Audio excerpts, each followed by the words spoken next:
Hello and welcome. We are playing the first episode of Tacking Starward. That is a slip up I'm gonna get a couple of times, I'm sure. We are Tacking Starward. It is a fifth ed adventure in the Spelljammer universe that has recently come out. Should be exciting. I am Kyle. I am going to be the GM. We are in the town of Ingenstetter, the town of Ingenstetter. Ingenstetter is a small little backwater town on the small little backwater world of Scumring. Scumring is a title-locked world, so the whole town is actually on the Twilight band on the planet. It is forever Twilight around here. Um, so, we begin. We are in this town of Ingenstetter. It is just kind of a normal after work hours sort of time. People are congregating at the tavern over here. There's people praying in the church. There's the market going on. Everything's kind of going on right now. And we zoom in over to Quietic. Quietic, where are you? What are you up to in town at this moment?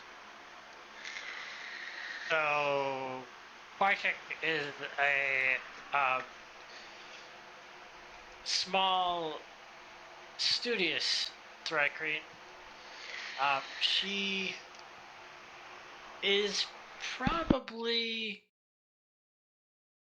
she's probably hanging out at the tavern, but she probably doesn't have a lot.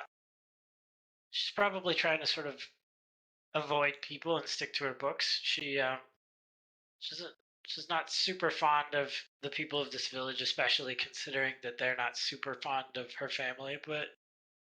Um, but they kind of make it work because they're sort of the smiths and the tinkers of this town.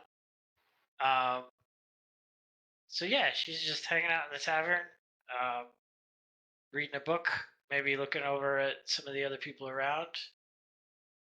Yeah. All right. That is Quietic, played by Drew. So who who is at the tavern? Not necessarily even with Quietic, but you know what? I know who's at the tavern. I know who's at the tavern. Quietic, you are currently being serenaded by the sweet, fluteful sounds of Swan Song. Swan Song, what are you playing? Right now, I'm trying to figure out how to play a new tune on my recorder, and I'm humming it, and then I'm playing dun dun dun dun dun dun dun, and I'm like trying to do the fingerings, but my dad is like looking over at me, like giving me the side eye, like don't you dare play that recorder in here. Are you kidding me right now? You're Do you spo- want to? you are supposed to be working, young lady. Oh my God! How am I ever gonna get my band off the ground? Well, I don't care how you get your band off the ground, but you need to go serve over there at table 7. They have been waiting all night and you've been playing the flute. All right, all right. All right, all right. Um so that is Swan Song. Swan Song is currently playing A Little Smoke on the Water. All right. So also at this particular bar, wait, who else is at the bar? Who else wants to just be at the bar? Um, Most likely Mojo if he's so lazy as I said. All right. So sitting on table 7 bench is Mojo, the son of the mayor of the town. Mojo Jojo, please. What's going on? Who is Mojo Jojo? Mojo. Mo- Oh shit. Mojo, and more mispronunciations to come, the lazy son of the major, who basically spends his time flirting with the maids at the tavern. He spends his time at home eating whatever he wants. He is also, because otherwise he gets yelled at and he cannot do whatever he wants, studies his books, does his job for his family. He is very bloodbound and very honorable in that matter, but mostly he is just enjoying the life of a noble as his father basically just pokes him on the sides whenever he needs him to move. So he's right now just enjoying his time at the tavern, having a drink, flirting out, and just twirling his mustache. All right. All right. The big hippo twirling his hippo mustache, flirting and making everybody oh so uncomfortable is Mojo at table 7. All right. So, as we're watching Mojo, the camera pans around and leaning against the wall, standing watch. We see a satyr by the name of Mull. A satyr by the name of Mull. Mull, you are just you have just been observing the night. You are on duty at the moment, and basically all that goes on in this town is making sure that the drunks don't get into too much trouble. So, welcome to the bar. You are listening to the music. Tell us about yourself. Yeah, so Mull, I think, just kind of stands there watching everybody. He's not super grumpy, but you can tell that he would much rather be sitting at one of the tables drinking than being on guard. I think he gives a very disapproving look to Mojo, and the goo person is here too, right? You know it. Yeah, I don't see the model. So yeah, I think as his eyes slide over the two of them, he looks very disapproving of each of them for entirely different reasons. All right, so that brings us nicely into the disapproving glare for a translucent blue girl by the name of Mud. She is a town troublemaker. She is at the bar for Lord knows why, and she is sitting over here. Please, Mud, tell us about yourself. I am a slime. My name is Mud. I'm just hanging out in some insidious corner, looking for whatever mischief I can make, whether that's, tapping the top of somebody's beer or stealing a coin or two. The usual. All right. All right. So that is Mud. All right. So, also on guard, throughout the town, we see Thomas Shield Warden walking back into the fray. You, Thomas, are also on duty at the moment. You have just completed a foot patrol of the town. It is so boring. It is so boring. It is just always so boring. There's nothing going on. The market is super slow because it's the same people selling the same things that have been sold your whole life. The only thing that's going on is over at the tavern at this point. Most of the craftsmen have closed up shop, and they're either in their house or that kind of stuff. And the farmers just never come down here. They don't have coin to spend on booze they didn't make. So not a lot going on as you walk back into the tavern area. Please tell us about yourself, Thomas. I'm playing Thomas Shieldwarden. He's a human. He believes that the whole shaved sides, top knot, and handlebar mustache looks cool. I'll let you decide if that's true. He is actually enjoying the quiet patrol. He likes this, everyday life sort of thing. It is weird he's out on patrol, considering he's like the assistant to the quartermaster. So usually when he's out on patrol, he's just buying stuff to fill the barracks. But hey, a little bit change of pace. He's pretty happy. He's just check on. I forgot his name immediately. Mole? Mole, yeah. He's just checking to see how Mole's patrol's going. Where is he? Oh, he's all the way over there. Okay. Yeah, he's leaning up against the wall in the corner.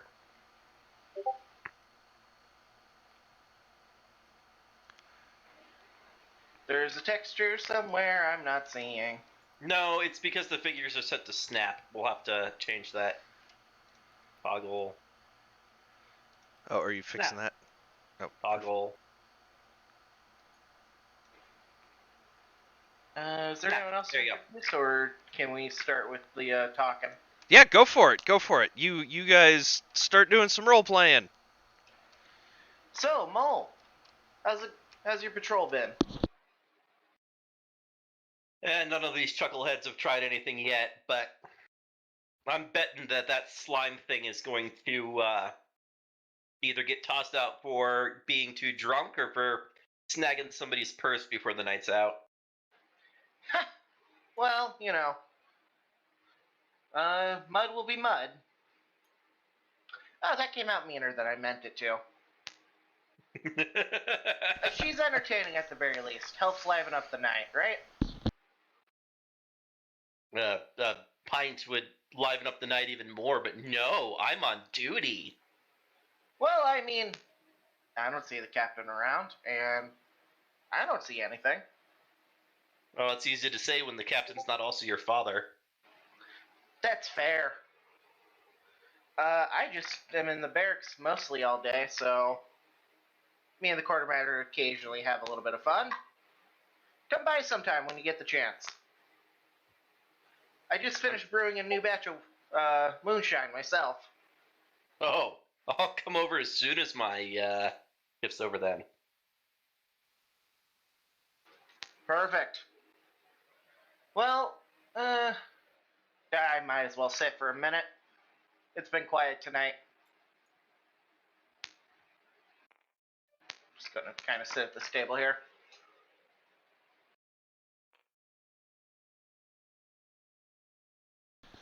All right. So now we've got.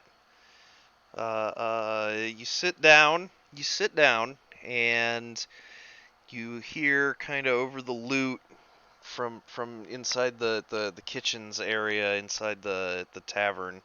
So this tavern's actually like just set in front of the tavern keeper's house. So like that's just where he lives, and then all the business goes on outside. So you just hear from like one of the windows as it snaps open real hard, and the tavern keeper shouts, Swan! That's 2 tables now that have not been served! Oh my god, Dad, you have to let me be an artist. You can be an artist on your own time! When is it ever my own time? I am always here. We're still missing a character, just to remind you. We are indeed. We are missing. I'm very sorry. We got. Speak up if you're the one missing. I'm sorry. Hi. Hi. Okay. Not like you haven't spent the last week at our house or anything. I am so sorry. I am so sorry. So as all this is going down, as the yelling is going down, from inside the church, we snap into the inside of the church, and we hear the last bit of that conversation, a bit muffled from inside, and we snap to. I'm sorry. What is your character's name? Shaden. Shaden. We snap to Shaden, a dwarf in priestly robes. Shaden, take it away. Oh, I am kind of just. Wait, I'm in the tavern, right? No, you're in the church. So Okay. the church's I'm doors. just attending the herb garden and trying to see how ripe herbs are for potions and things, spell components. Yeah, you're getting a good haul. You know, it's because it's kind of always twilight and all that. Like herbs actually grow pretty well because they're kind of always getting, you know, a light Right. amount of light. You know, so you actually do wind up with a decent little haul of herbs. You know, as you start hearing from behind you, you know, oh, I want my own time, Dad. Just let me be an artist. I just sigh and take a puff of my pipe and shake my head. Okay, so we weren't God just damn. collecting basil then. Oh, well, you know, she's a dwarf, so she always has a pipe on her. He means that you were picking things for the pipe as well. Oh, maybe. All right. But she just overhears it, and she's just like, God damn, not again. Yeah, this is pretty common. Like, unfortunately, like, yeah, and as you start hearing this, an elderly elf gentleman, you know, again, long, flowy robes, and he's very, very prim, proper, upright kind of gentleman, and he walks over to you, almost glides over to you, and he looks down upon you and says, I was in the middle of my prayers. Would you please go over there and get those two to quiet down? I just bite my lip and stalk over in the direction of the fighting.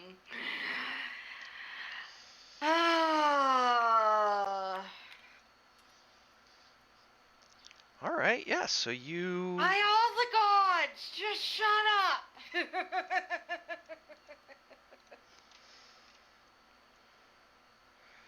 All right, yeah, so Swansong, a dwarf that you are quite familiar with, just walked up behind you and said, please shut up, or by all the gods, shut up. I'll shut up when you stop smoking that pipe, you skanky old hag. Hey, Mage, it's you. Actually, that's probably not true. Because dwarves age differently. Yeah. Yeah, but you're all the same, like, every one of you is about 18, 19, you know, if you're a human. But I'm that age, but I'm only like 3 or 4. Yeah, exactly. So everybody's a skanky old hag. That's very true. That's very true. Especially dwarves, because dwarves, I think, age bitch. slower. Yes.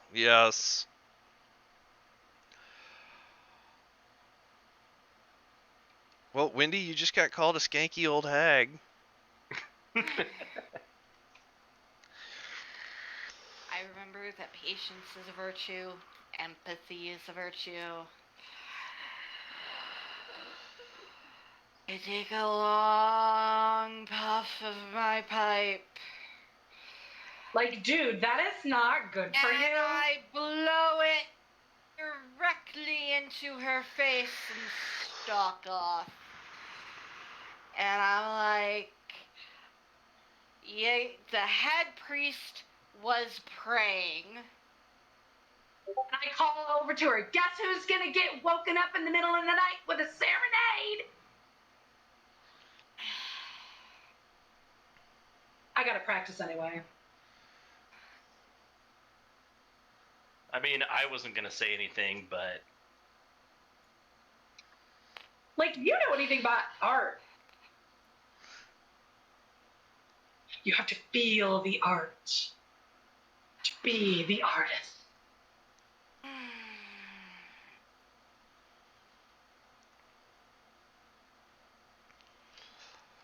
Meanwhile, I stalk back to the church. So, Alyssa, while all this is going on, Mud absolutely finds her opportunity for some mischief. Everybody's heads, they're all looking at this little confrontation going on back there. Like this is one of the more civil confrontations of this style that you guys have seen recently. Like this is normally is a show. So all the heads snap over there, and you know that this is your opportunity. This is totally the time that I sneak up to the rich guy and I flash his little coin purse or something. Alright, so for this, we're gonna need to roll some dice. So, firstly, let's have you guys roll opposing. I want a stealth check from Mud, and Mojo, I need a perception check. Got it.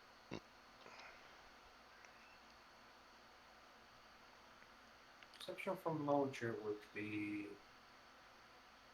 -1 because of his wisdom.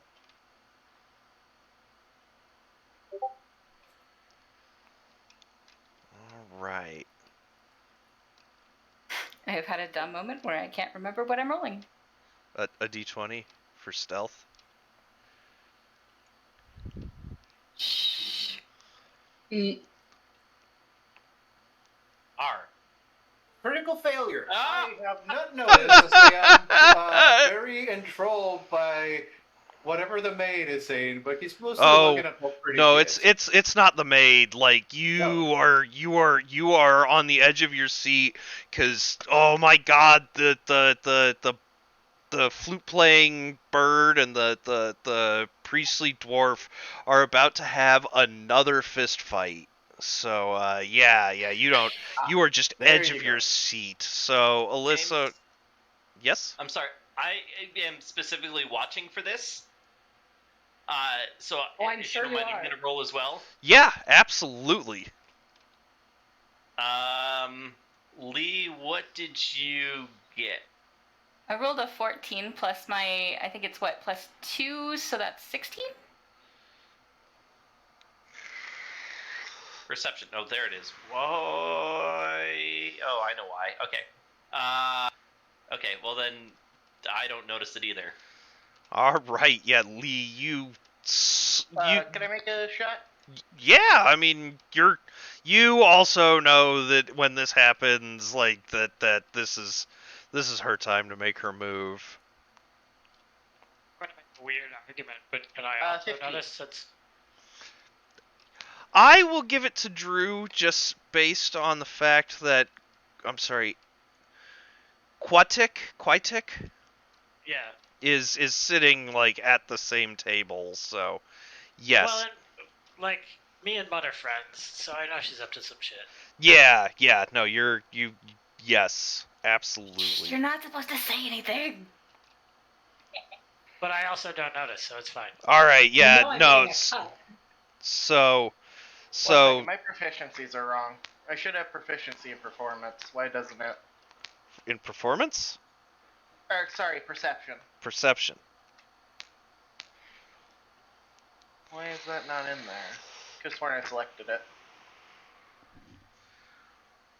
I don't know. I will give it to you though. Like, just make sure we fix it. There've been a couple of problems with the D&D Beyond character sheet, so I am willing to give it to you. Yeah, I'll What would go that back put you through at? and refix it. That would put me at additional +2. That put me at 17.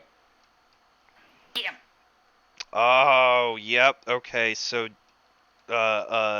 Thomas, you absolutely see it. Like the extension of her slimy arm is like going or snaking across the ground, and you kind of see it coming up towards the coin purse. Mud. Stop. I just want to relax. Please don't make me have to get up. It's time for distractions. I'm gonna take the drink that's next to his, and I'm gonna slam it on top of his drink. You are not nearly close enough. Like, you are gonna have to, like, full on stand up and walk over there. As a monk, I think you might be able to just throw that. I forget. Oh, sorry, that's a different type of. That's a certain kind of monk that can use improvised weapons.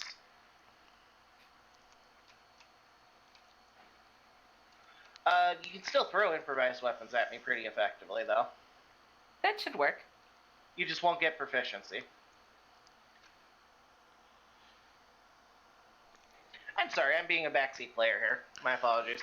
No, you're fine. If we know things about, classes and want to help each other, this is a big collaborative thing. So please, help each other. I've played a lot of monks despite hating the character class. Oh, it's one of my favorite character classes. Actually, I love playing monks. This is my first one. All right. So yeah, you stand up and you walk over there to go slam your drink on there. Mojo, at this point, like you there's something else going on. You heard the screaming of mud stop, and you know that means like you have been a target of mud a number of times. So like you know that, and Quietic, like, yeah, you hear that, like, everybody's attention at this point is also drawn to mud. Oh, I guess you just put a face of, oh, that teeth. As he kind of like pats himself and looks for his coin first. You find it, you still have it, but there's definitely like a slimy arm like getting close to it. Yeah, definitely go away. All right. So you put it away and just back off? Yeah. Okay. I don't want to be seen. All right. Well, is anybody gonna keep moving on this? Thomas will see as she's getting closer and just stand up. I haven't even got a chance to, like, even order something yet. You say that, and again from the kitchen, Swan!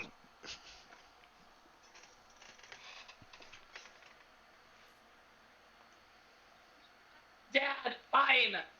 And I go over to him and I'm like, what do you want? Beer? Just a nice beer? All right. Anybody else want anything while I'm going inside?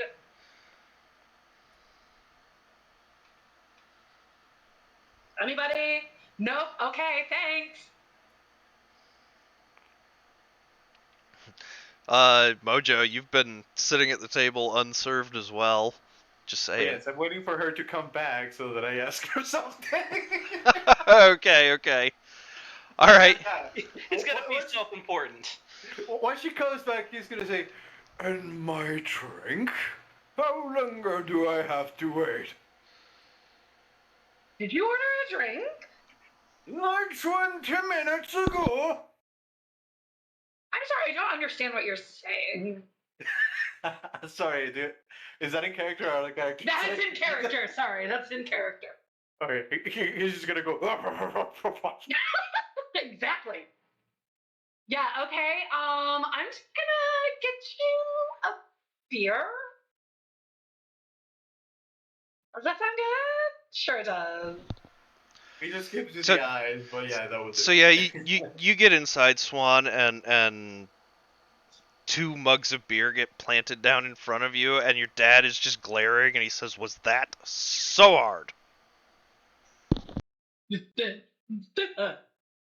And I pick them up and I like stomp outside.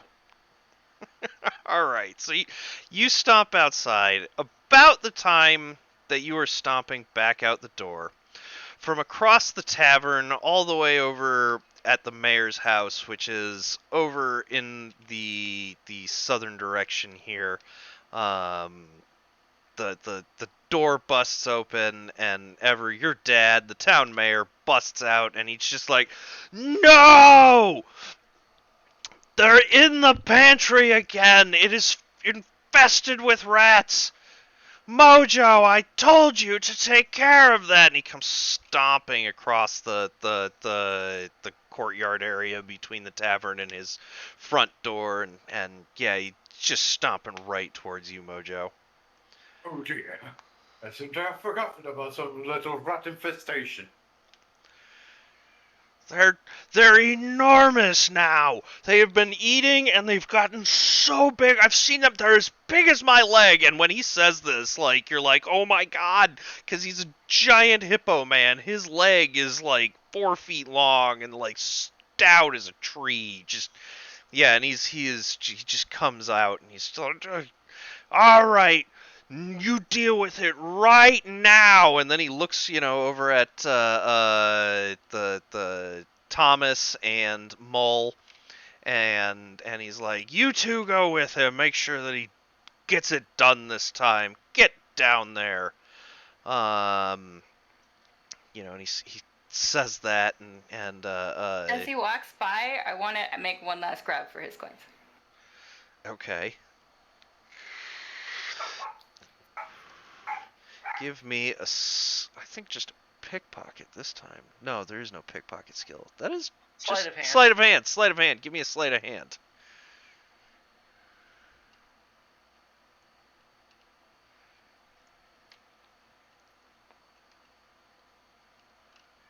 That wasn't as great.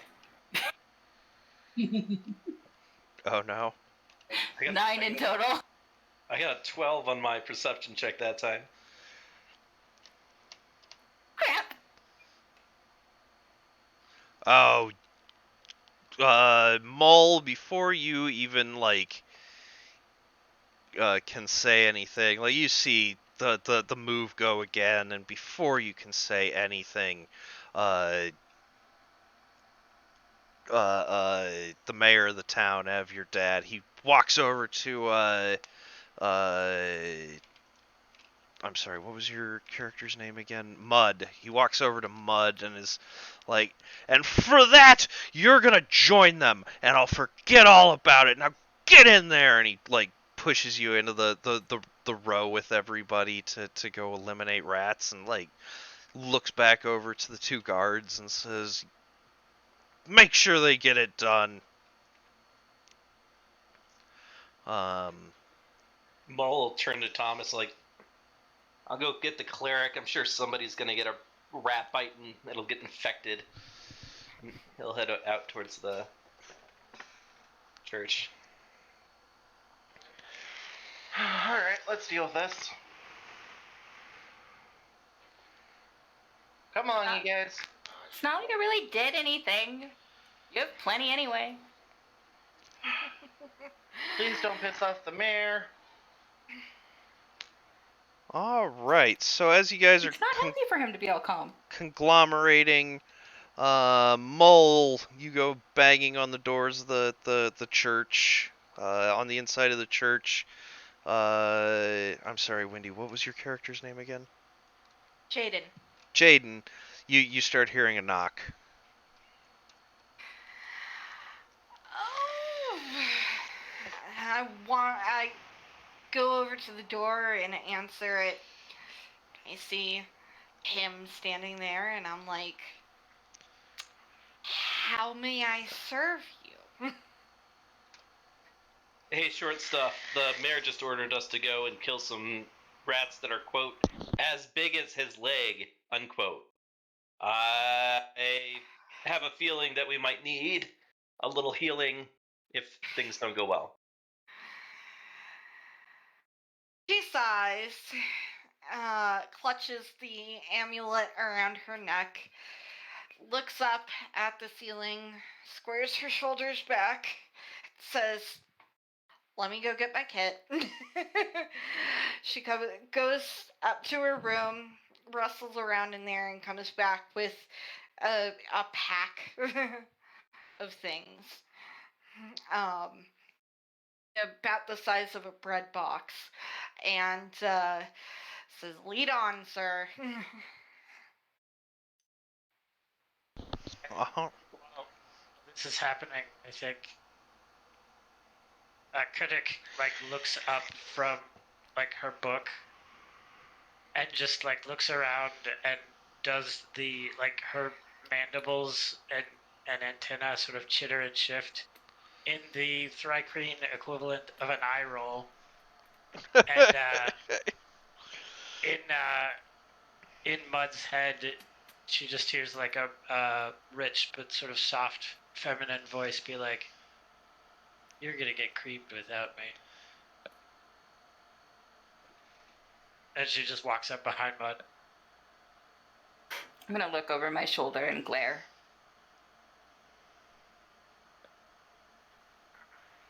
I mean, Kiddick just stands there. It's like a kind of friendly glare. It's like there's a smile there, but it's still like, grr. Yeah, I'm gonna come up behind you. I'm gonna whisper in your ear, "Hey, you know, whenever you take off these dudes, you owe me a cut, right?" I didn't get anything. Well, how are we gonna save up to take the band on tour? Maybe next time you could be more distracting. Thomas will pretend not to hear this.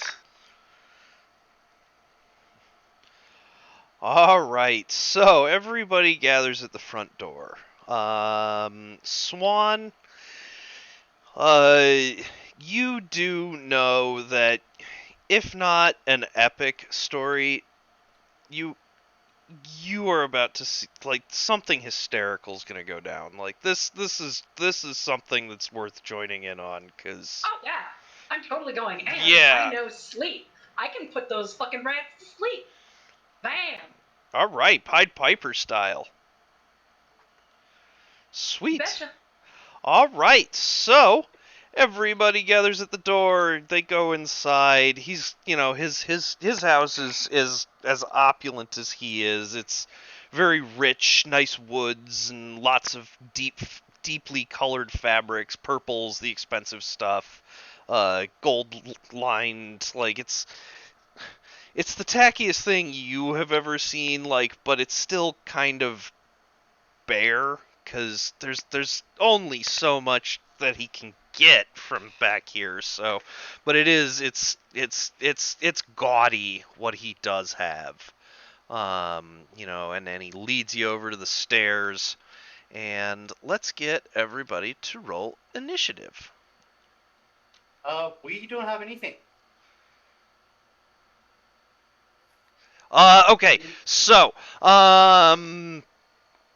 the guards, you have clubs at the moment, just batons for breaking up drunks.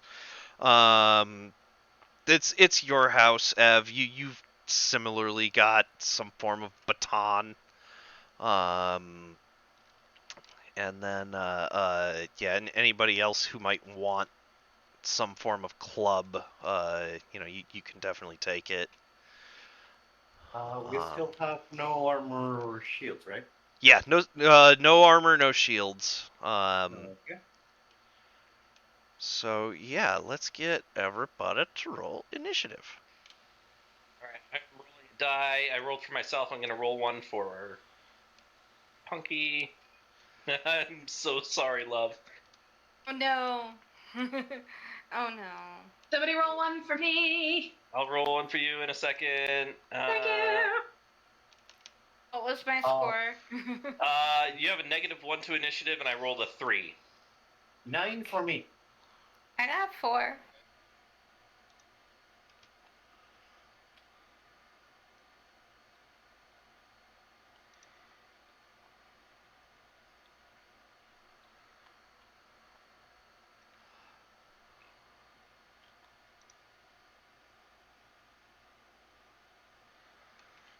How do I work this? Flip it.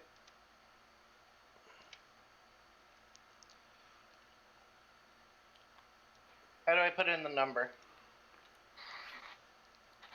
It's probably you'll just want to put your first name on there How do I because change there's a limited amount of space. So if we do that, Yeah, there we go. How do I change the color? right click it and tint. Nobody takes red. Red is for bad guys. Immediately turns red. Oh, that's the rats. That's because they're bad guys.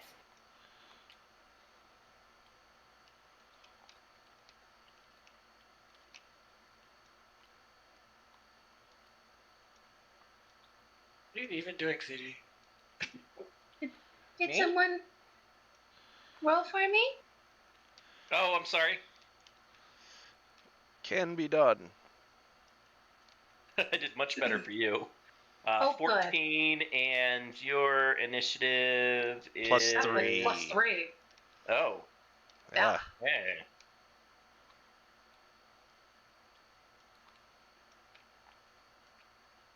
And your character's name's Swan? Yes.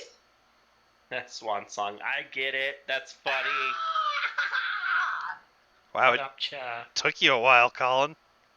Right? Hey, man.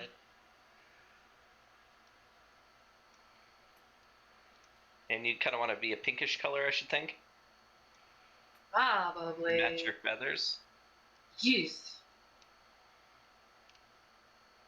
Oh no, what isn't loading? I think it's one of the order things. All seems to be loading. Yep. Oh no, it already said that it failed to load one of them. www model error cannot resolve destination host.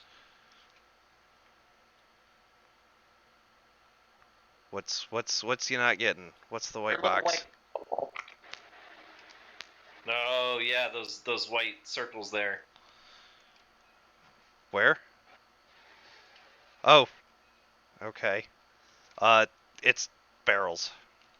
Oh, okay. It's nothing important. You just can't pass it. All right. Oh god, are gloves finesse weapons? I don't think I'm going to be useful here. I think most of us won't be very useful for this. I can punch things. It's fine.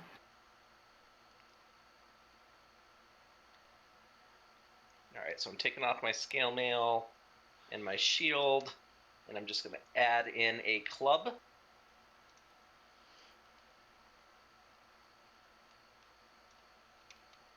What is Aha! the damage for the club? It is light. 1d6? Club is a D4. Yeah. 1d4. I don't remember if it changes if you use the club with one arm or with two hands. No, just no. Oh. It's just a D4. It is light, so you can use your dexterity with it, and it's also a monk weapon. If you're a monk and want to use it. A club? Yeah, it counts as a monk weapon. They're proficient with it. I will take a club then. You are likely to do more damage with your fists than a club. I think you should be doing 1d6 damage with your fists. Okay.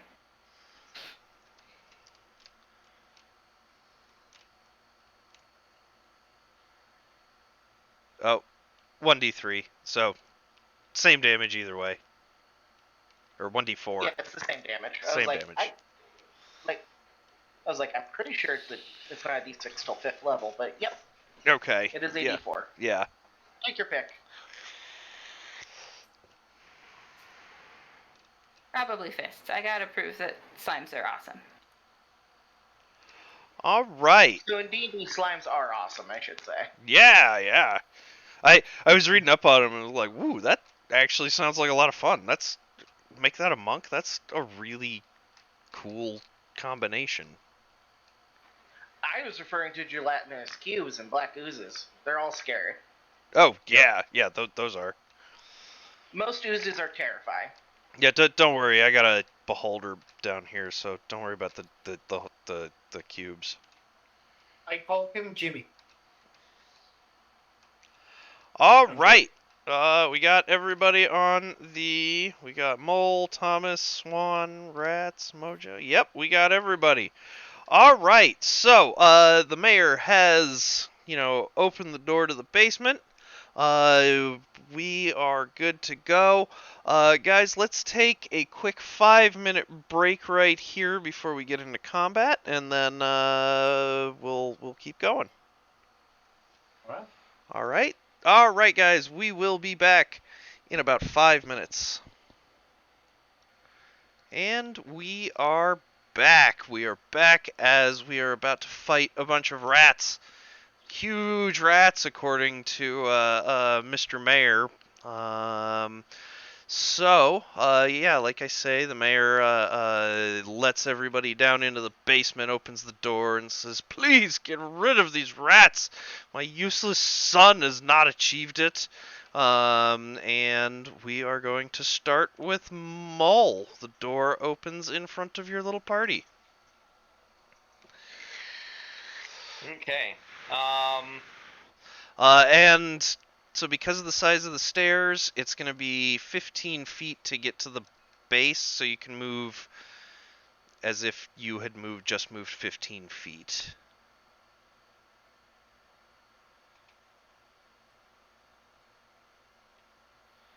Alright, so that gets me 15. Oh, can we project the grid? Do you mind if I do that real quick? Not at all. That helps. Okay, so there's 15, 20, and I guess I'm going to attack this rat here. And I think he screams the whole time. Alright. He just comes down screaming. Okay. Alright, what's my to hit with just a club? +2. Okay.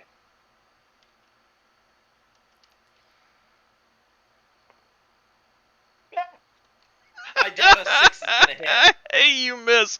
You come down screaming, and you take this huge swing, and just thunk.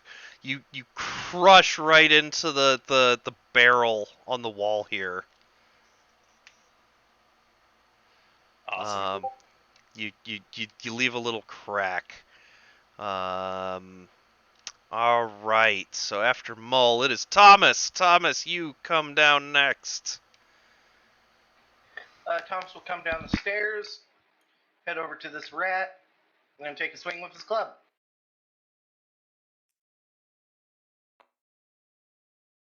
Proficient. 19. 19? Yeah, you hit. Just big blood splatter.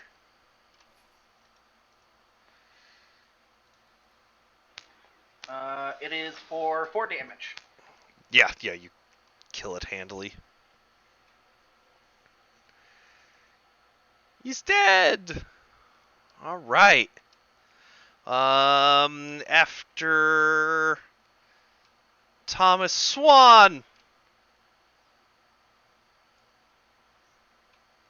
Okay. I am gonna. Oh, what? Oh, I'm trying to grab a model, but I don't remember where everybody sits yet. There you are. Okay. All right. So I am gonna move into range. Okay, so it's 15 feet to get here. Okay. She's Now, got. I am gonna cast Delete. And I get a range of 90 feet. So which ones can I get? 90 feet? Oh.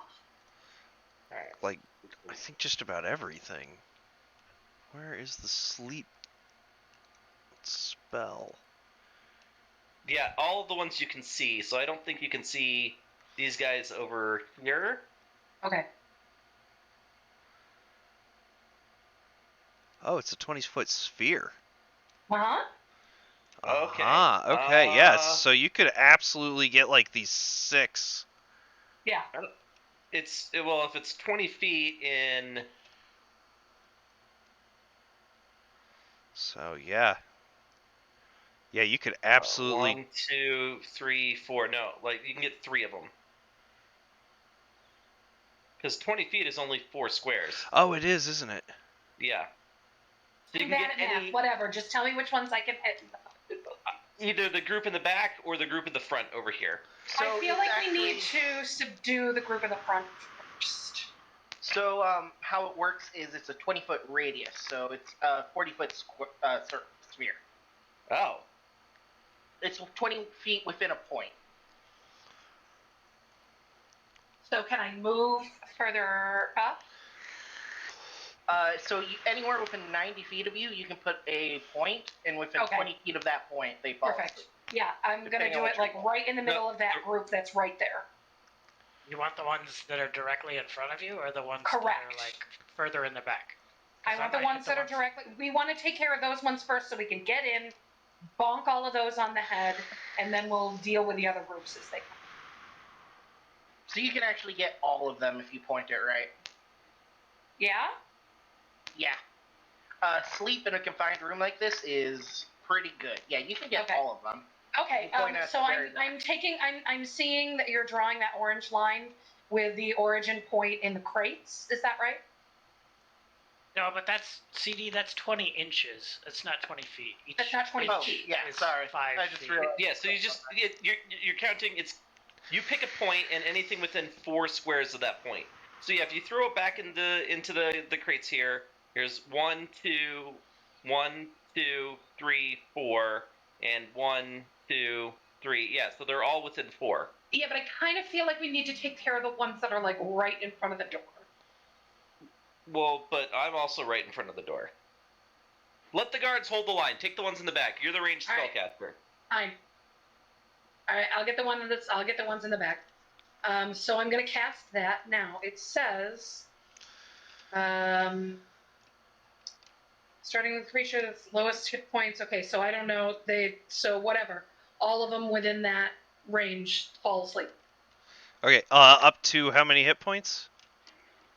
Okay, let's see. This spell sends creatures into a magical slumber. Roll 5d8. Total is how many hit points of creatures this spell can affect. All right. Go ahead, roll 5d8. I guess Somebody. we'll have to do that. Colin, are you working on that? All right. And there's no saving throw for them? Nope, No. not at all. Let's save them from. They all fall asleep. They all fall 23. asleep. Okay, good. They all fall asleep. Excellent. I've done my job. Go to sleep, little rats. And then we're gonna kill you. Nighty night, go to sleep, and we'll bash you in the face. Oh. That's Hey handy. guys, get your clubs. Club the stupid little rats. Go All right, who's next? with friends. All right. After Swan, it's the rats. Okay, so Well, I should have taken care of the ones in front, but no. these rats in front begin to scurry into the nooks. They all start chittering and like scurrying into like hiding places. Do I get an attack of opportunity? You I don't remember how that works in 5th. absolutely get Yes. an attack of opportunity. And I think actually so does CD. Yeah, I rolled 1 higher than last time. What'd you roll? 6? No, you miss. 13. Yeah. You hit that hole again, like as he's scurrying off. Like you open up that barrel a little more. I rolled a 13 after bonuses.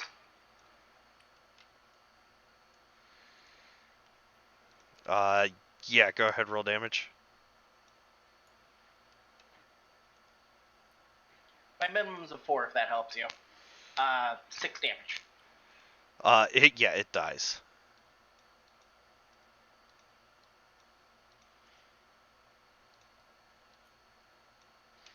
Yeah, so all the rats start scurrying.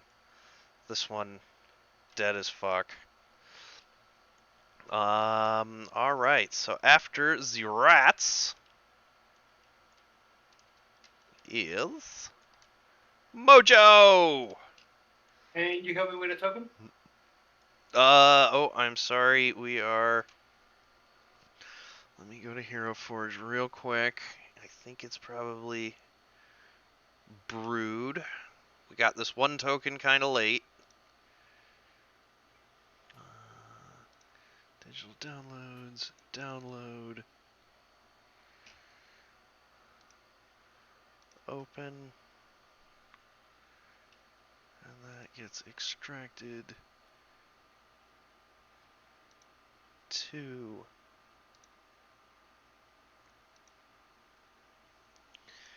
there, there, there, and there.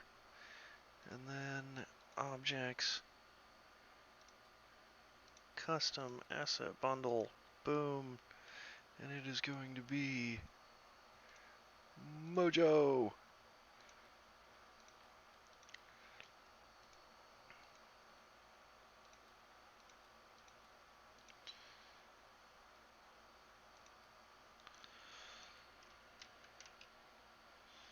There you go. There's a Mojo. Let me make. No. And now we've got infinite Mojos. So 15, and then I can move my normal, right? Yep. So, So yeah, you see a bunch of rats just start scurrying into the little hiding places and nooks. would I be able to hit any of the rats if I go here? Yeah, you could probably like reach in and grab one, but you're not gonna be able to like get a swing on one. I'll try to grab it then. Dexterity or strength? I think for grappling, it's just strength. What's that? What did I roll? Oh, that went right into the D6. I saw that. Come on, Yeah, guys, just roll. Just use the R button. It's way easier. 50 plus 3, 18. 18. All right, plus your proficient. Well, probably not. Yeah, you grab a rat. Squeak, squeak, squeak, squeak, squeak, squeak, squeak, squeak, squeak. Yeah, you're holding on to a rat.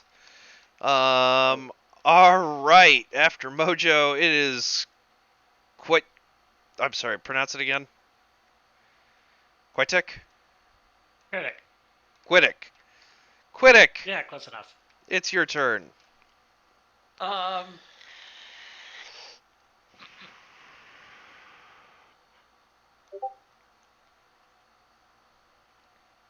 think. Let's see. Go ahead and move down to the base of the steps. And then.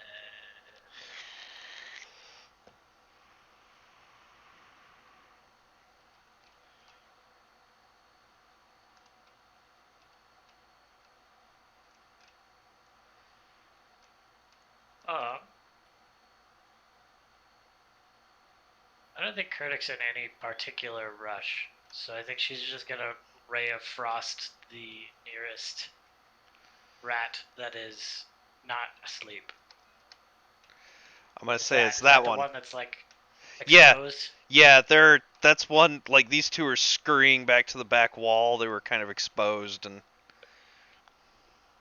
Yeah, so she'll just hit that one. I got a 17 total. Yeah, you hit. You want me to roll damage?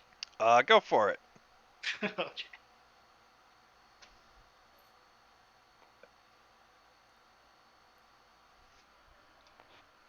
That would be 4 damage. It's dead. Yeah, that's what I thought. All right. So Ray of Frost goes across, and yeah. All right. So next, coming down the stairs, we've got Mud.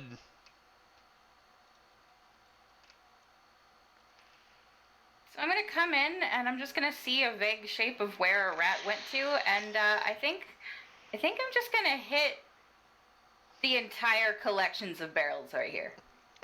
Okay. Go for it. I don't care what happens to the barrels. It's really the bear's own fault. This was not part of my parameters. Yeah, roll it, see if you hit it.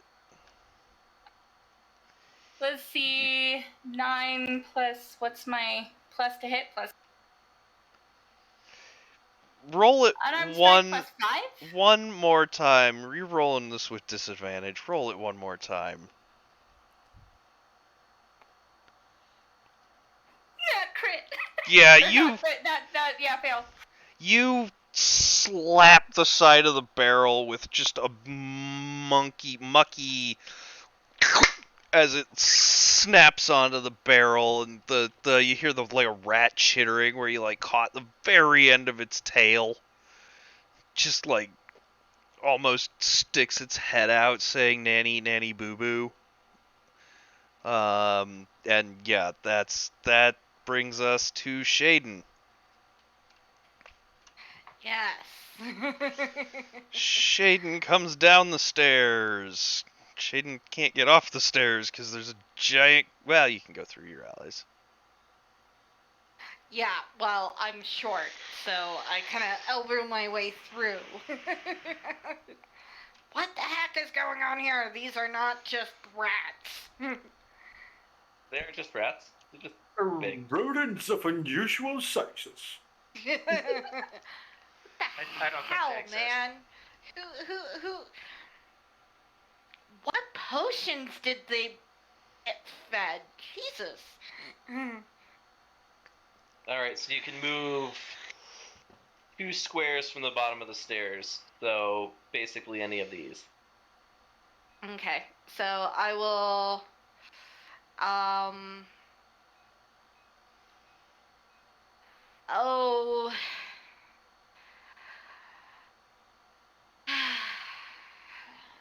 move me 2 squares to the right.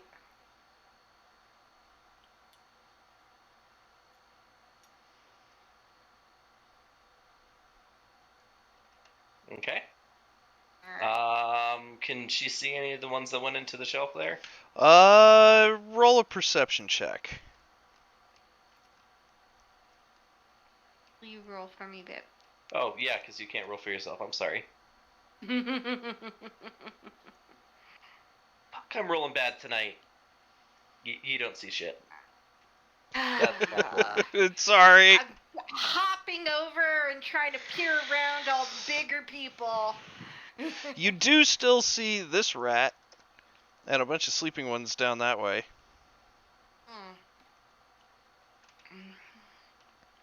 Alright.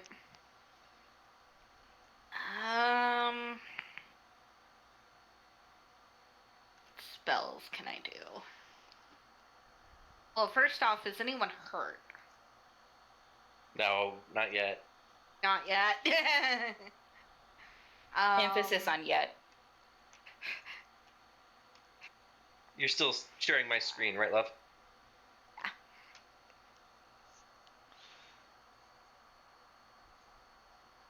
Oh, one more. There we go. What was your damage dealing cantrip that we did? Oh, Toll the Dead. Toll the Dead? Yeah. Or Guiding Bolt as a first level, but you only have 2 slots. Okay. So let's do Toll the Dead.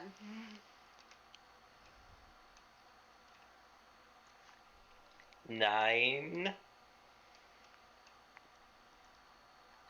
Oh, the dead doesn't roll to hit. It's a. Oh, you're right. It's a save. wisdom save of 13. Oh, good for them. Wow, these rats are actually smarter than I gave them credit for. They're wise. They know what's up. That still misses. Or, hits. He failed. I'm sorry, I don't have the book open. What does...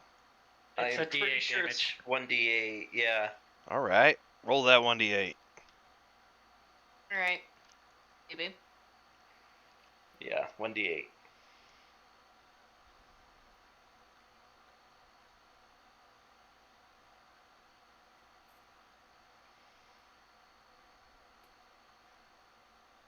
Whoever the green hand is, I hate you.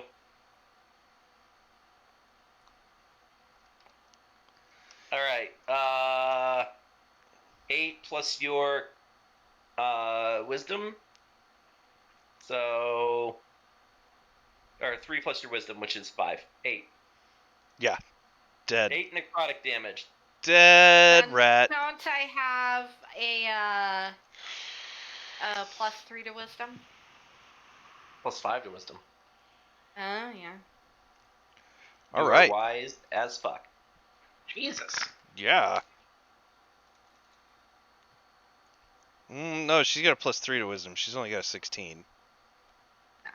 That's the proficiency That's bonus. wisdom saving. Yep, yeah, you're right. So it's 6 damage. It's still Yeah. dead. It's still dead. And that, my friends, brings us all the way back around to the top of the initiative. Colin, you have pulled your club out of one of those barrels, and you see just inside of that barrel the hilt of a sword. okay. Yeah, I'll drop the club and pull the sword out. Roll me a wisdom save, please.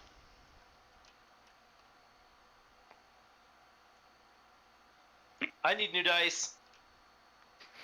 What'd you roll? A 4. You rolled a 4? Alright. Colin. Hey, no, it gets better. Wisdom is my dump stat. Alright. So it's a 3. Woo! Colin. The world goes black. Everybody else, you watch as Mole's eyes roll back into his head, and he gives this unworldly scream, and suddenly collapses. We will get back to you in a second, Mole. You'll just have to imagine my middle finger since we don't have cameras on. All right. Next, we go to Thomas. I am concerned about Mole. I'm going to go ahead and go over and help him, just in case the rats decide they want to come at him.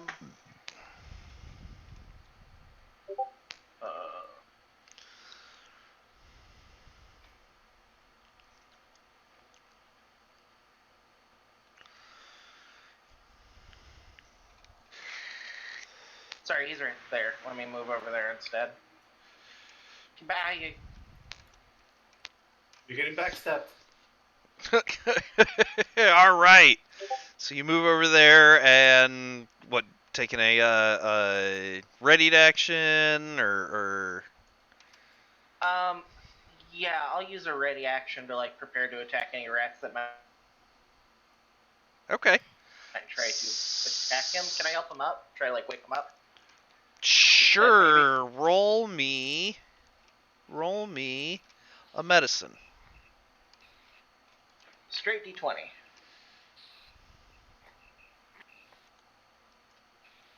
10. 10? He does not come to. You basically walk over there and slap him real quick and nothing. Well, crap baskets. All right. Which brings us to Swan. Swan the satyr just went down behind you, almost right in front of you. Fantastic. Does anybody have a bag or something?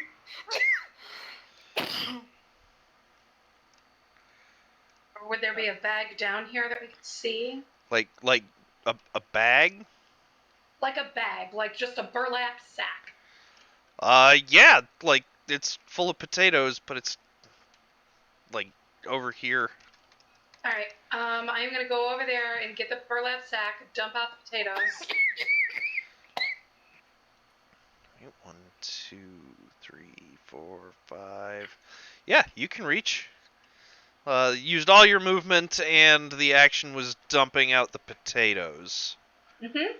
So, next is the rats.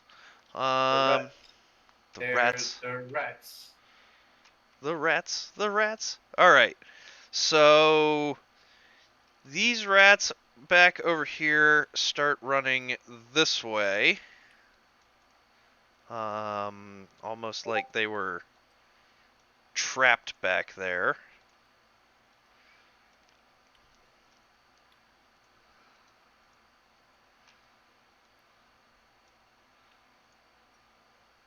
Sorry, I gotta unlock all these rats.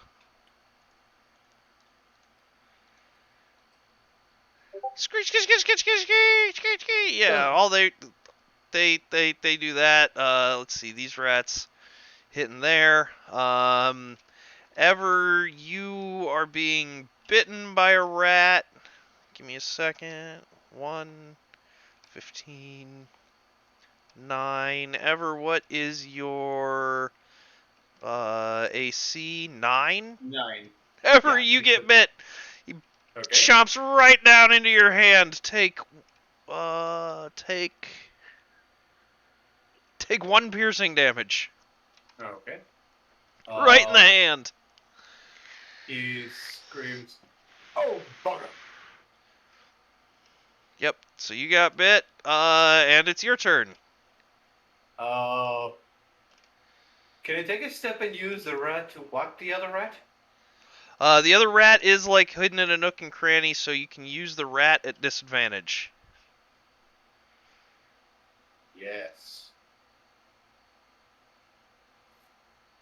Even if I fail, I'm whacking the rat with a rat. Ha.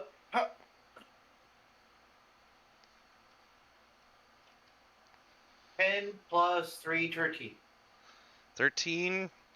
Yeah, you hit the other rat with the rat. Go ahead, roll 1d4 plus strength. That would be 7 damage. All right, both rats are dead as fuck.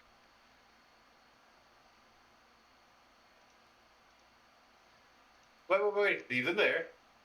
Are you still going to use the dead rat? Yes. All right, you have a dead rat in hand by the tail. Might be a little bit out of character, but I have to make that joke because I don't think I ever had the chance to. He wants to attach it at the end of the club to make a rat flail. Oh my god. That's going to take your next action to attach them together. Of course. All right. After Mojo, it is Quaitic.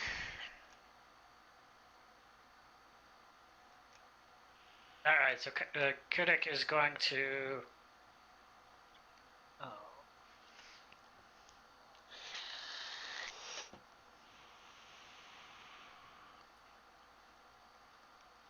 Wait.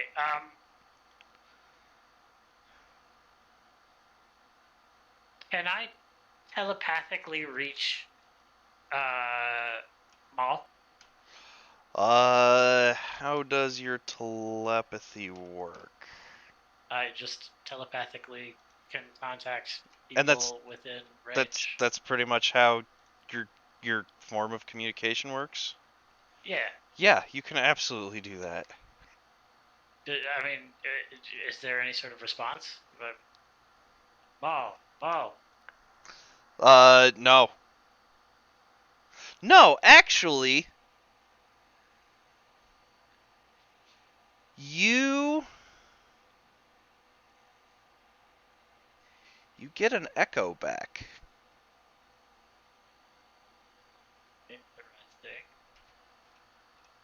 Would I have to use an action to like try to get sort of like make an Arcana check to sort of get a handle on this, or can I do that? Go sort of ahead. independently of actions. Go ahead and make an Arcana check, and that this is just for what comes to your mind. It's not an action. Okay, cool. I did poorly. It's gonna be a 10. Yeah, no, you have no idea what's going on. Okay, weird. 2, 3, 4. Let's do here. And I'll just go ahead and hit the other 6 rats with sleep. Okay.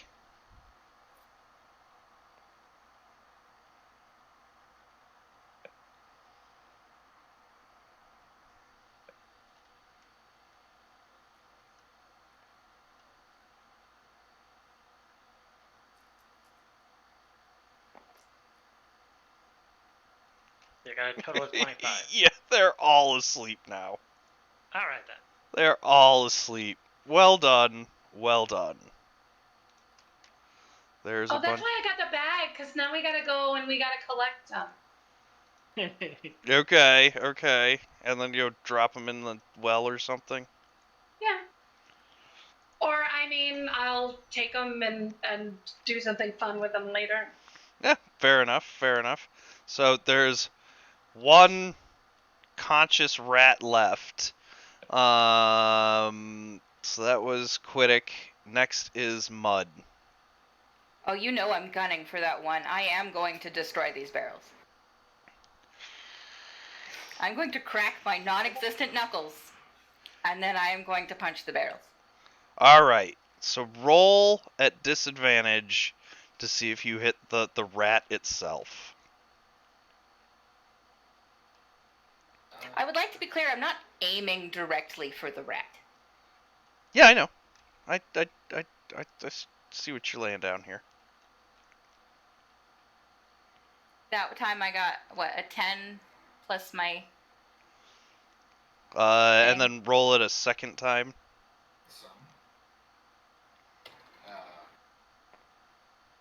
So an 8. So it's an 8 plus 5, 13. Yeah, you hit the rat. Do damage.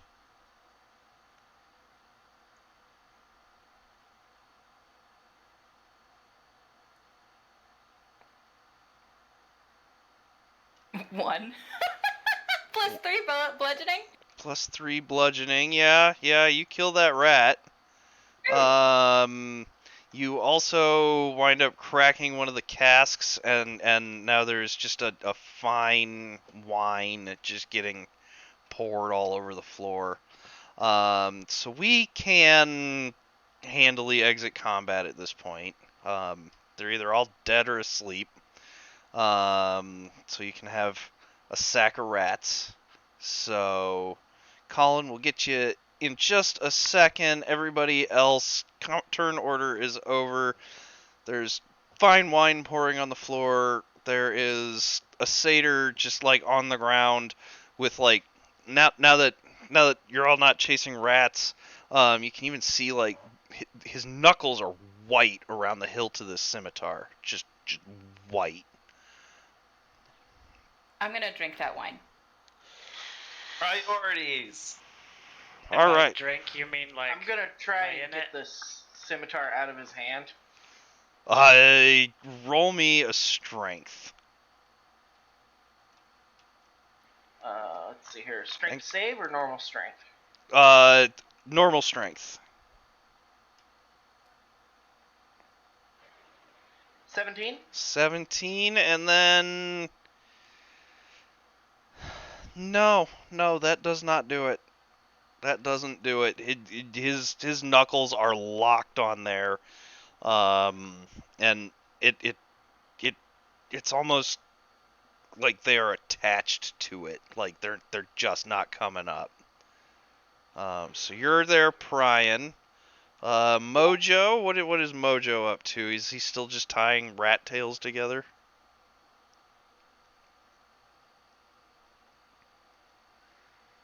Mojo. Oh, yes, sorry, I forgot. My name.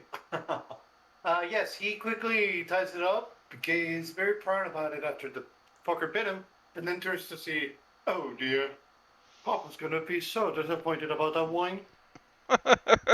Okay. All right. So we got the wizard and the bard standing next to each other, and there's a bunch of sleeping rats like right in front of you. Time to make rat wine. Oh no, that would be just preposterous. The cask is like cracked, not like full destroyed, right? Yeah, it's like cracked. There's a A steady stream. a stream of wine coming out Yeah. of it. So I'm like drinking that as like a water fountain. It is like the best ever. Oh yeah, it's really good wine. All right. So what is Swan Song and Quiddick doing? So I think Hold Like- on one sec. go ahead. I've got mending as a cantrip. I could totally like fix that barrel. Why would you do this to me? Because we need you at least like a little sober. I thought we were friends. So you can somebody's pocket. Duh. I'll be fine. Oh I'm my fine. god. It's Oh fine. my god. I don't poison easily. Whatever. No, I'm doing my little mending cantrip on the cat. We are so not friends.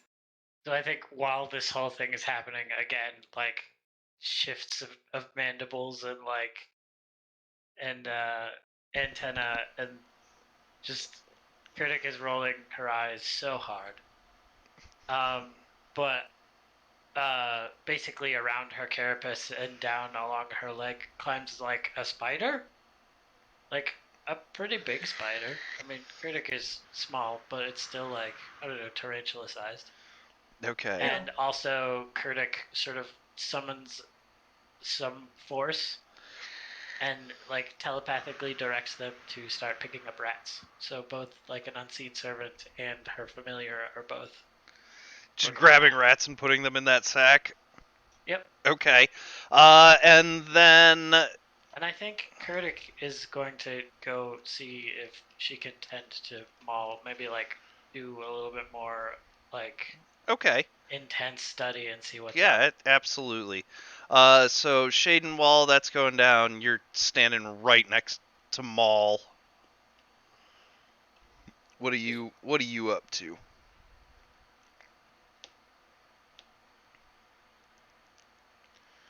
Jaden? You're muted.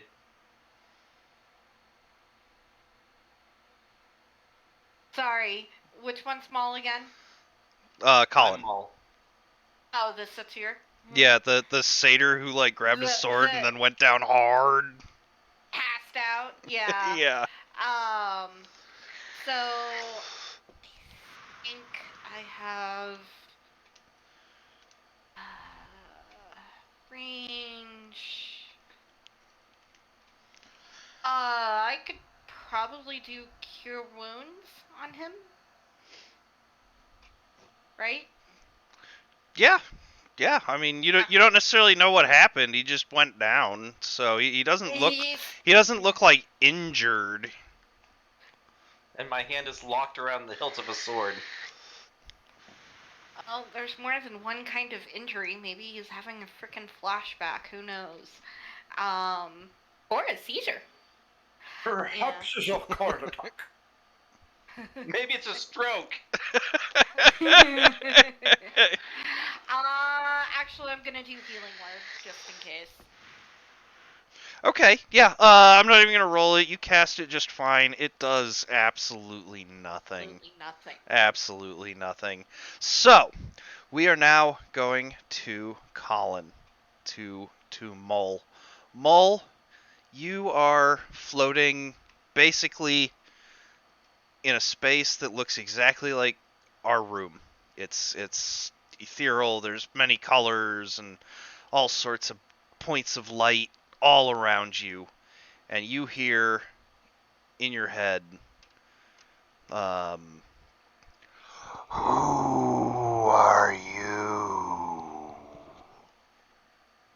I'm Mull. was told to kill some rats.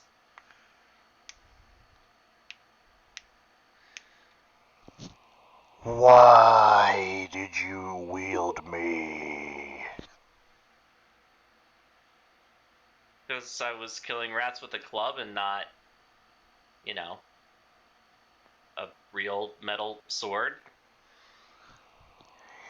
You used me to sully my blade with the blood of varmints? I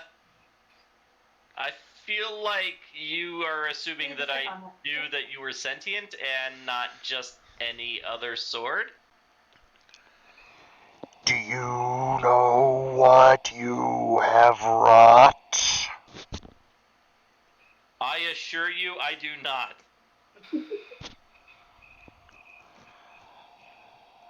200 years I have slumbered. 200 years I have hidden. And now they know where you are. The rats?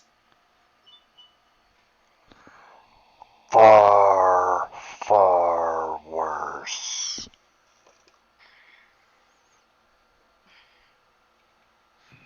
I don't know where I am.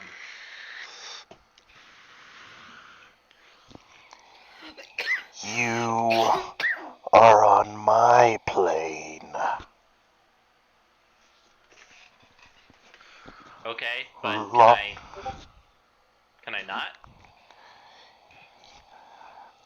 I can release you, but by summoning me, you have called them. You must leave. You must take me somewhere else. Well, I mean, like, I could go to Shady Side, or whatever the next town's name is, without getting in too much trouble, but, if I need to go any farther, then I probably should, get my dad's permission. I'm gonna miss work. To the west, in the icy tundra, you will find your way out. Summon me again once you've gotten there. To the west?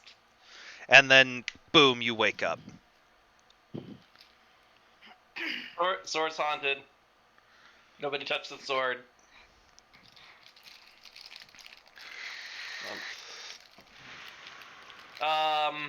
Critic's pretty fascinated by the idea of a haunted sword. I think she's like crowding Actually, closely. Maybe like reaching.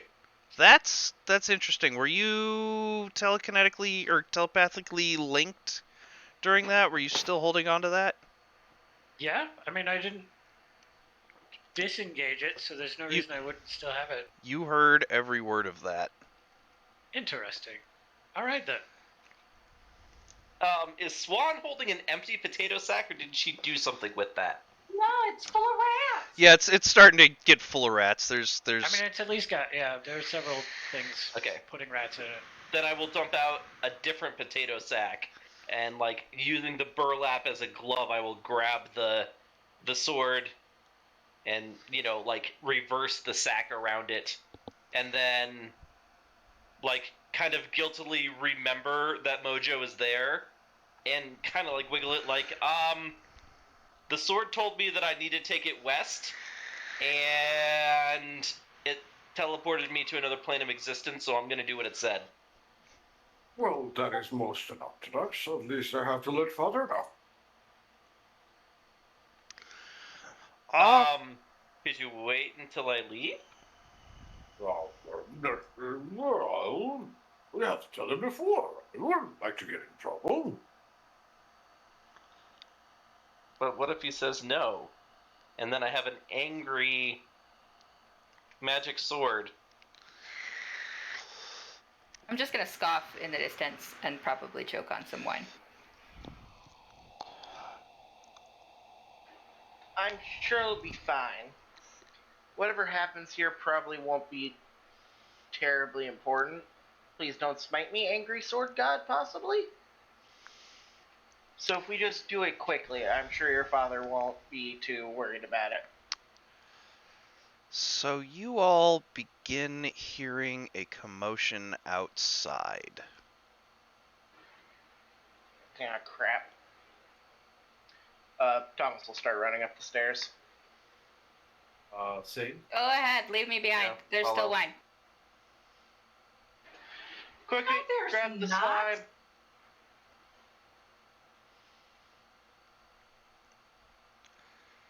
I think, like, Mud, you see Kurdik, like, you of all people would know what she looks like when she's serious, and this is the most serious you've ever seen her, and she, like, looks at you and, like, gestures in that direction.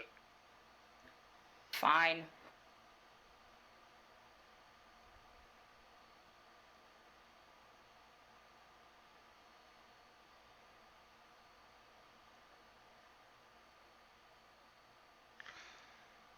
All right, so everybody's going up and outside.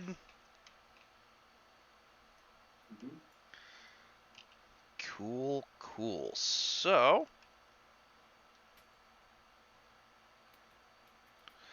you guys all... Ooh, what's the duplicate objects? Oh, I see it. Hold on. It just popped.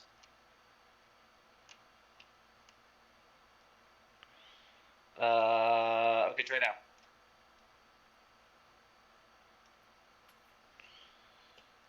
And that one. Okay, try now. It's because you used infinite bags, and so it keeps launching things with the same. Oh, Gooey. okay. I see. Damn it. Oh, no, it's the same one. That's on me. Go ahead. You do that, and I guess there's already one on the map. Oh, and you know what? There, problem solved. Just deleted all of them? Yes.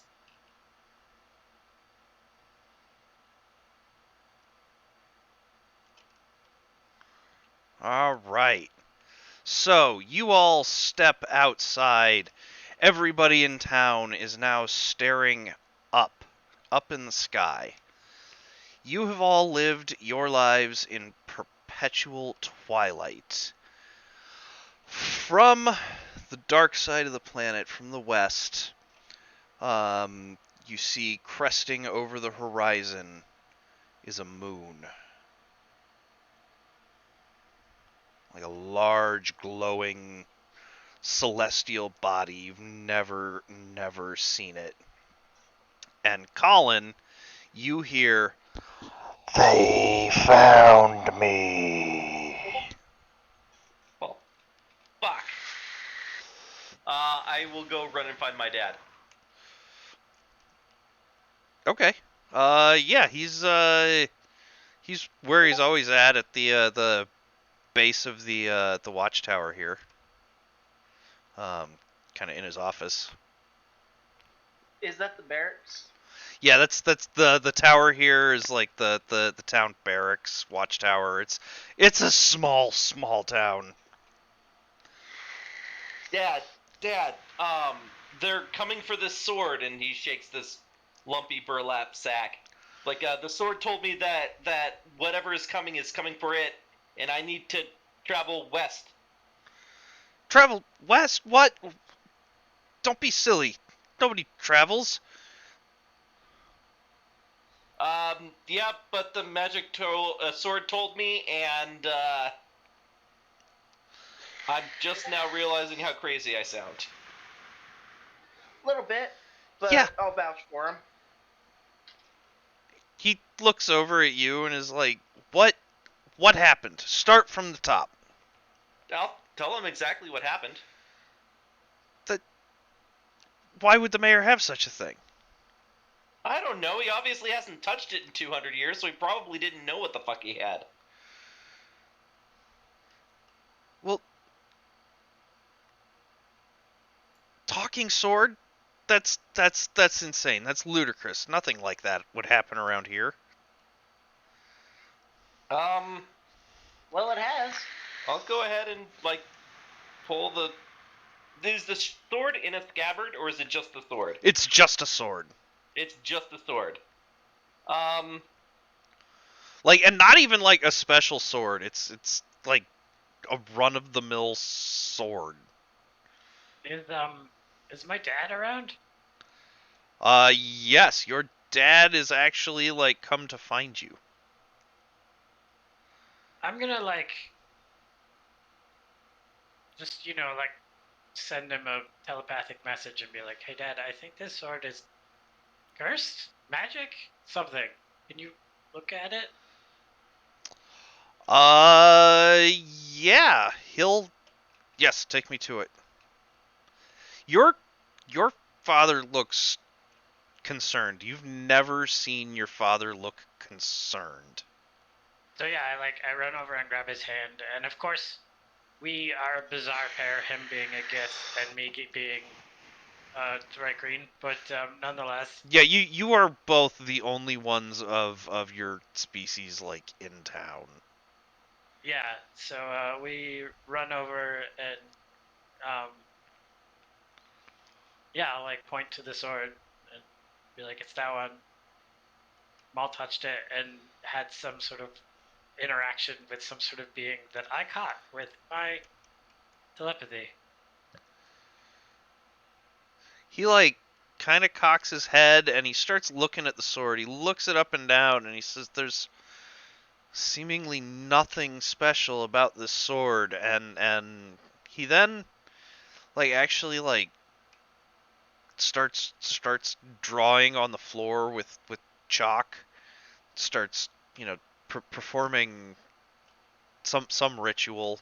You've never actually seen the ritual. It doesn't. I mean, Kunik very studiously watches. She's super interested in whatever he's doing. Okay. Yeah, he's Mull is very reverent right now too, because he knows, he's gingerly holding this sword that he knows is magical. So yeah. he's very solemn right now. Okay. Yeah. So it doesn't take too long. Drew, he's basically just scrying the sword. And his eyes snap open and he says, "This is a very old and powerful magic. I don't know what's coming for us, but this sword needs to get out of here now. Something is coming for it." You got to tell the quartermaster, let me get some warm clothes and some food, because I'm heading west.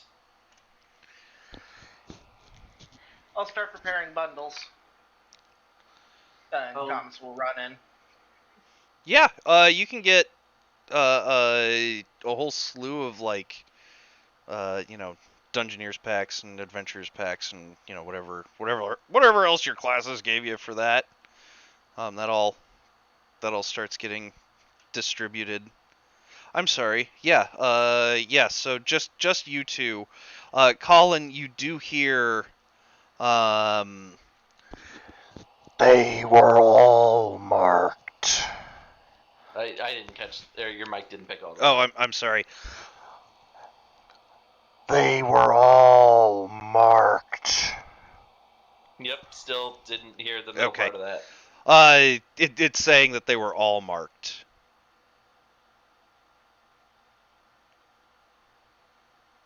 I'm preparing packs for the whole group. Guess what, guys? We all have to go together to take the magical sword into the frozen wastelands. What? Yeah, wait, what? The sword says you're marked, and whatever that is coming for all of you. Oh my god. Just because you touched some dumb sword? Dude! Not my fault. Am I still catching all of this? How is this magical? Telepathic communication? I Yeah, don't know, yeah, but you he are. has a voice and he's angry. Okay. Sounds like fun to me. Sorry, we'll never. His dad would have been able to talk to mine and say something about this arc. He might be able to tell me something new. Oh, your dad is just currently reaming you out. Like, what the hell did you do? Oh, I oh, told you to didn't take care of those rats. We took care of the rats. He just grabbed something from the barrels and he just fell off. Now he's talking about a sword, telling us to go somewhere because something's here. Hello? Preposterous as it is, there's something here. As he points to the sky. Sword? What sword? He describes the sword in detail. I've never seen a sword in my manor in all my time. It was there by the barrels. Quit lying to me. I'm not lying. So sleep only lasts about a minute. I toss a bag of live rats at him. Awesome. He starts screaming. Like the I mean, it's secured. I'm not gonna like throw. Yeah, but like it's a writhing bag of rats. yeah, he That's right, huh? he starts screaming like you didn't kill them. Why would you throw them at me? You just told us to like get them out of there. You didn't say when or how. We definitely got rid of the rats. Fine. He hands him off to like one of his like attendants, and says, take care of these. So what next? We were supposed to run away while I caused a distraction. I don't. Oh. I'm clearly bad at this, but No, if you want to get everybody running away, that's totally fine. No, I don't know. I was just trying to get us like out of a hostile situation. I don't know. Sounds like a good idea. Like, after you toss a bag of rats at him, he will flee. So this whole time, Drew and Colin, your dads have been like talking in a whisper. And they finally look over to you and say, "No, you all should go." But I'm staying, and like he's putting on the backpack that Thomas brought down. They all have to come. And if we get out of here quick enough, then hopefully whatever that is doesn't come here.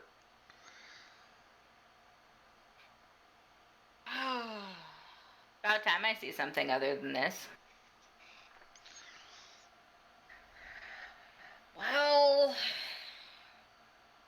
we at least have time to pack. You I will throw say her the that. backpack. Oh, so as you're throwing the backpack, right after you finish saying that, you hear another commotion, and there's people like pointing up at the moon, and there's a couple of like dots that are slowly getting bigger, like in the glow of the moon. Oh, that answers that question. Good thing I grabbed my kit.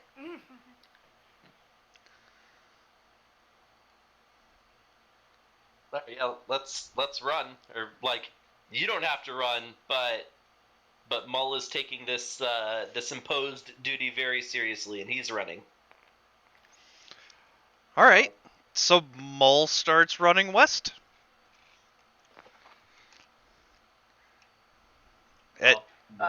I'll follow him Okay. once I get everyone's equipment ready. So Mull and Thomas start running west. Thomas, what I'm seeing is like you've got an armful of bags just straps around your arm as you're running towards like the rest of the group.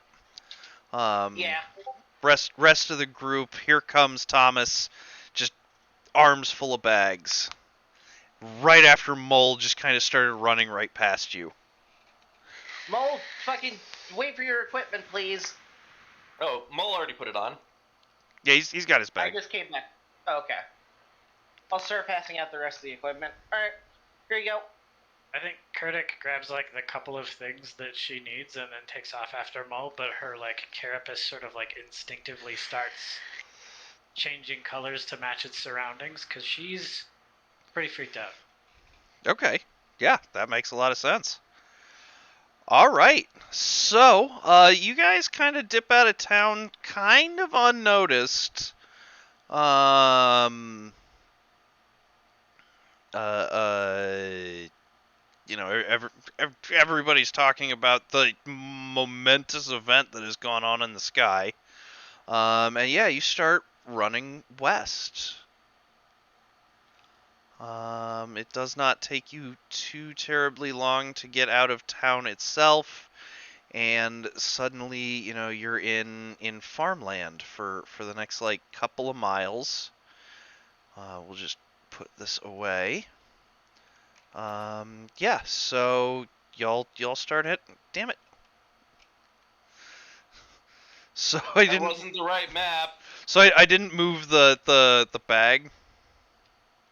So when the one I put away fell, it pushed Ah. the other one onto the thing.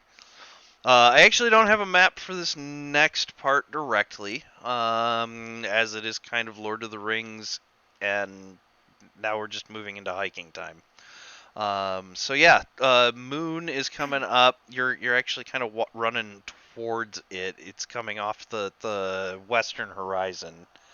So yeah, you know, and you can see that those dots are getting bigger. They're not. It's obvious that they're far away or moving really slow because they're not getting substantially bigger in any substantial amount of time. You know, and you guys are walking. We can do a time skip, or this does seem like a good time to give you some role play time. If anybody has anything they would like to be doing or talking about as you walk. I'm gonna catch up to Koitik and make sure that she's okay.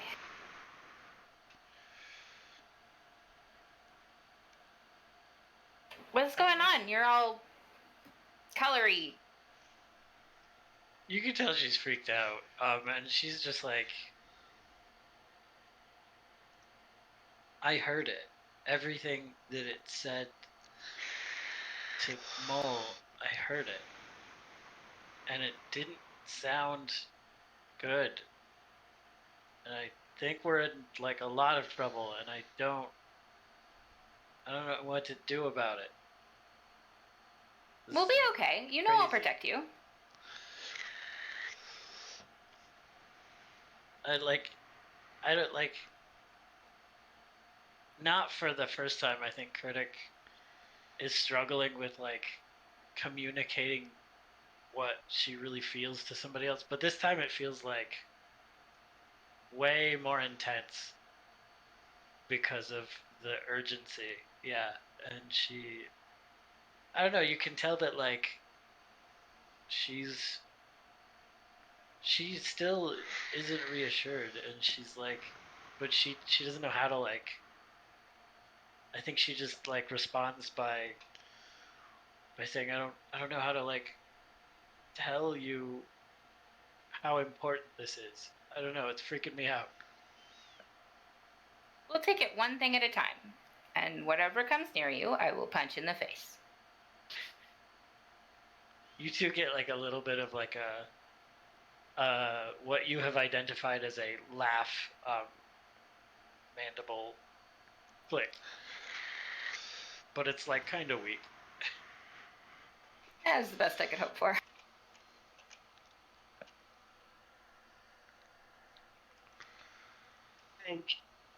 I think Mull is just kind of telling his life story to the inanimate sword. I don't even think the sword is responding or giving any indication that it's listening. No, it is not. Like, he's like his nervousness about everything going on is manifesting as verbal diarrhea.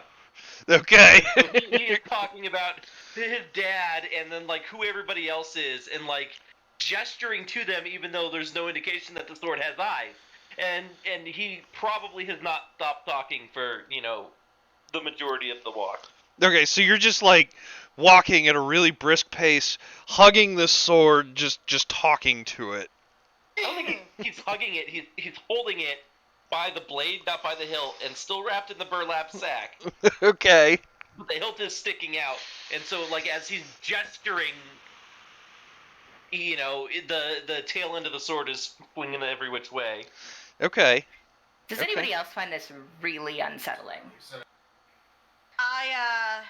I run up to the nervous dude, and I get a flask out of my breast pocket, hand it to him, and I'm like, "This is going to help calm down." Well, I'm great. Well, do you know what would be even greater, chaps? If we could find an inn to rest and have a drink. We should have taken some of that wine. Yeah, just put one of those giant Well, I have to casks on your agree back. there, lass. The sword will tell us when we can rest. In the meantime, we have to keep heading west. Oh, that's a good song name. You should write that down, Swan. I know. I'm just like singing under my breath. In a nervous, trying to reassure yourself kind of way. No, I'm not even really paying attention to what's going on. Okay. I'm just like practicing a song. Okay. Cool. Yeah. So, a couple hours goes by. Like I say, you're right on this twilight zone, of the planet, and it's just kind of getting. It would be getting darker and darker, except now there's a satellite around this planet that is reflecting light back towards you. It's brighter than any of you have ever known, honestly. Like maybe if you guys took a hike out to the desert, you've seen bright light, but yeah. So you guys are hiking, couple hours in, and finally those dots. One of them starts getting overhead, and as it zips past you, as it's approaching you, and as it zips past you, it's a ship. It's big sails, and it's just floating, and it zips right past you.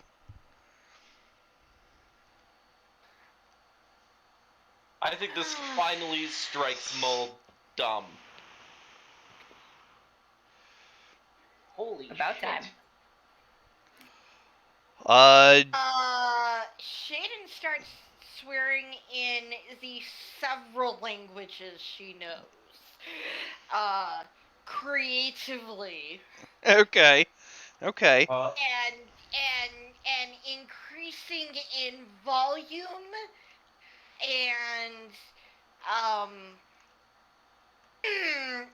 emphasis for several minutes. Okay.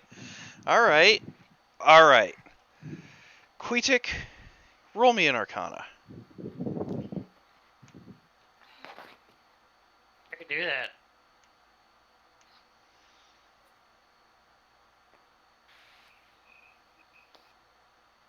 Ooh, I've rolled a 19, so that's a 24.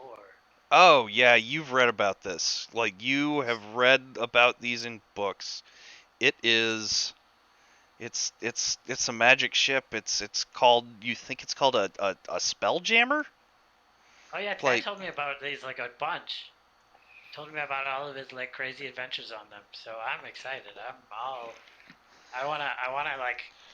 I'm still pretty terrified, but I wanna like go see it and like try to drive it because I've heard that it's like just a thing that you can do if you're like a spellcaster.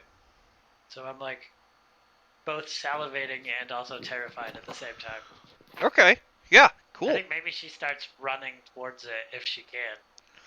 Like It zipped past you. It's going back towards town. Okay, I'm a little concerned that it's going back towards town.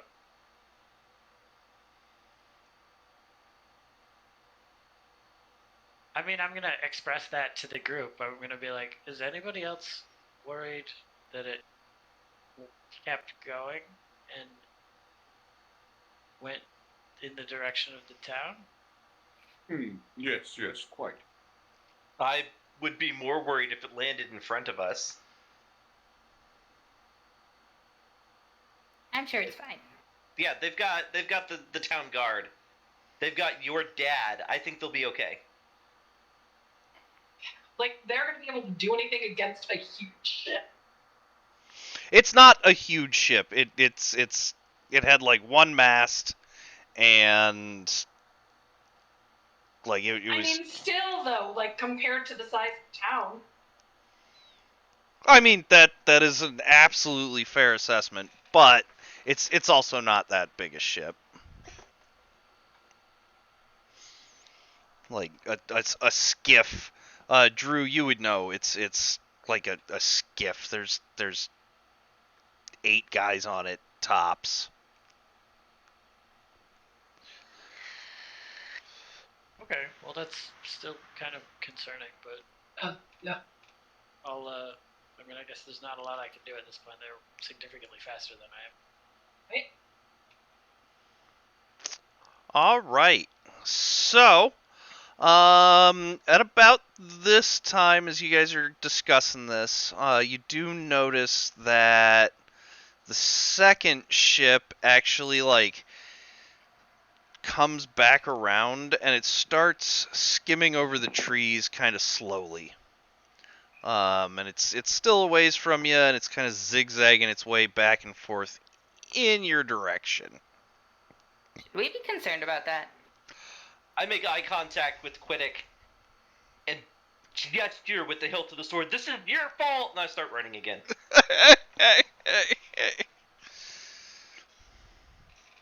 I mean, like, I could communicate with you telepathically as long as you're pretty much like relatively close. So you just like in your head here, like I failed to see how.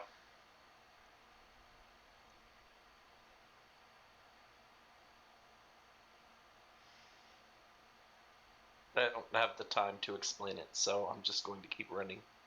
we have plenty of time. We can talk while we walk. Run.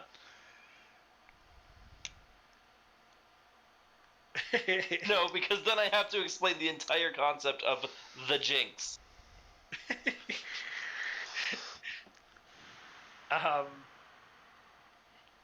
Okay, yeah. I mean, I'm running too. Cool. All right. So everybody keeps moving at a fairly brisk pace in a westward bound direction. Colin, this whole time the sword has been completely quiet. It's said nothing back to you. You guys keep moving. You keep moving. It's getting colder. It should be getting darker, but it's not. Because there's a giant moon. And yeah, so you guys eventually get to a point where the trees start thinning. Maybe 2 hours after your conversation in the ship blew past you. And there's starting to be snow and ice, and you're starting to be able to see your breath, and it's getting cold. And that's about, Colin, when you hear from the inside of your head, "We are almost there." I'll tell everybody else, hey, we're almost there.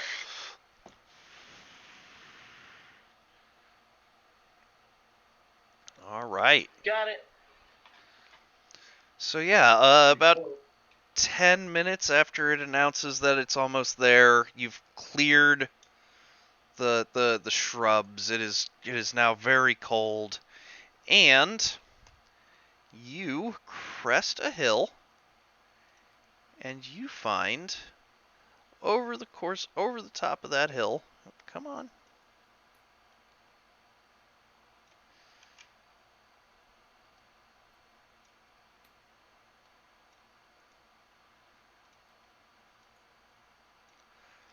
Sorry.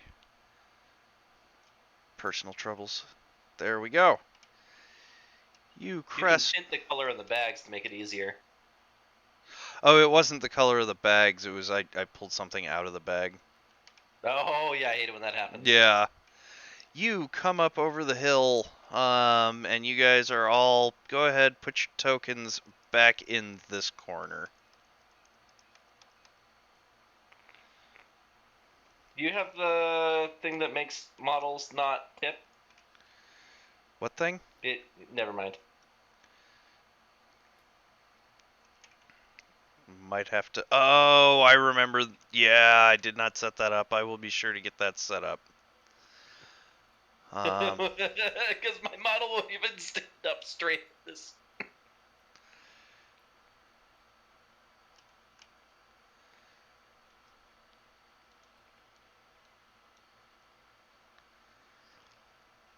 I found a square of flat.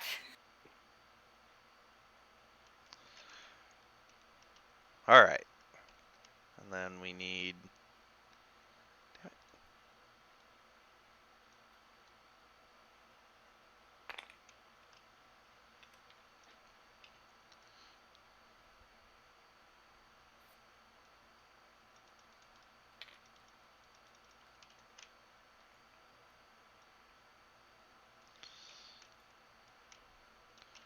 Oh wow, this map is...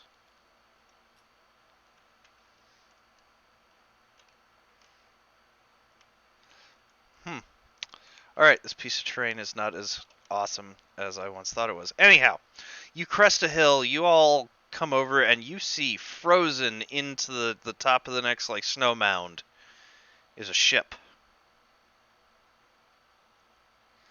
And Colin, you hear... There it is. That is my ship.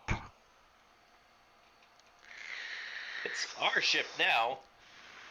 I think even before Kurdik hears his, like, the voice of his sword, she's running for the ship. Okay. As they're running for the ship, Mo just says, World Box, what is a frozen ship gonna do for us? I'm following Quintek because, God forbid, there's something on there that's just going to crush her.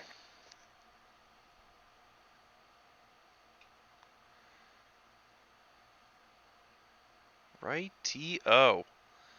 Alright, so yeah, feel free to move about the map. That's just where you came in. So you guys run to the ship. You get up to the ship. It's not in great shape. It is together. And there's no major damage as far as can be told. Does it appear to have a functional helm? So you get up there, and there is a chair, and it looks exactly like what the books described. And it is lying on the deck, like on its side. You guys hear, like, in everybody's head, you just hear dips really loud. And Kurdik runs over and, like, starts trying to tip it up and, like, figure it out and maybe sit on it. I don't know. Yeah, that's fair. I got the sword. All right. Okay, So, well, what now? Like, I'll again, like, move around with the sword as if it can actually see somehow. you say what now, and you hear in your head, "You must get it, or you must fix the helm." I start looking for a helmet. What did Kurdik notice about the helm? Like, Go ahead and Get it working. roll me your choice of perception or arcana. I'm gonna go with Arcana for obvious reasons. Actually, no. Roll me a wisdom-based arcana. Well, I rolled a natural 1, so So you don't see shit. You're there fucking with the chair that's laid over. You know what it Yep. does. You don't know why it doesn't work. Oh, I forgot. You know what? Can my familiar help me? Oh, how does your familiar help you? Maybe. I mean, like, it's a magical familiar. Maybe it just like notices some Oh, okay. Arcana element that I missed or something. Like that. I will roll for it. Let's see what that comes out to. He rolled a 2. Usually it allows me to roll. He with rolled advantage twice as good as you did. If he's gonna. Oh, But that's okay. We can call that advantage if you want. yeah, let's do that. Okay. You two are over there futzing. The rest of you are on deck. What is everybody up to on deck? I'm looking around for the helmet that we need to find and fix. Okay, so you actually wind up going into the room on the bow of the ship under here. It's pretty dark, but there are like racks of armor and a couple of weapon stands and like all sorts of good stuff. And just I'm like, okay, which of these helms is the one that I need to fix? not the helmet, the helm. The helm of the ship, you fool. I heard that.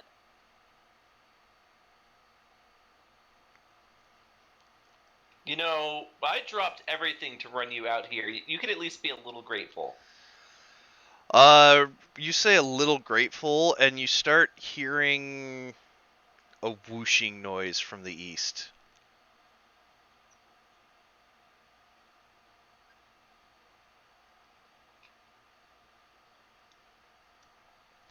It sounds a lot like that ship when it passed overhead.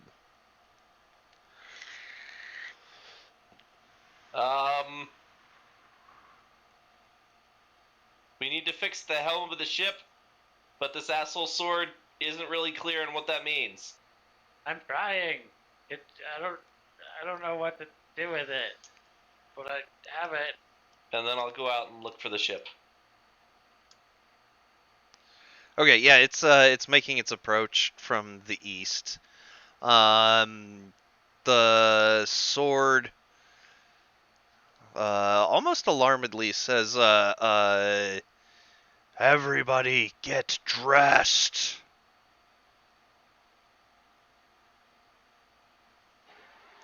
Thomas will take this to mean to get into armor. Yes. And we'll find a set of leather armor. So, yeah, lo and behold, wouldn't you know, the contents of the front of this ship are exactly the items that you all selected for your starting equipment. I don't wear clothes, my dude. Yeah, well, then there's no clothes for you. There's I picked up anything either. there is There's not like a a handbook. small pouch of spell ingredients and Cool. a focus, so like you can now cast spells for a while. But yeah, for everybody else, you receive your armor and your starting weapons and all that kind of stuff. So you know it takes you the next like 5 minutes to get all that put on.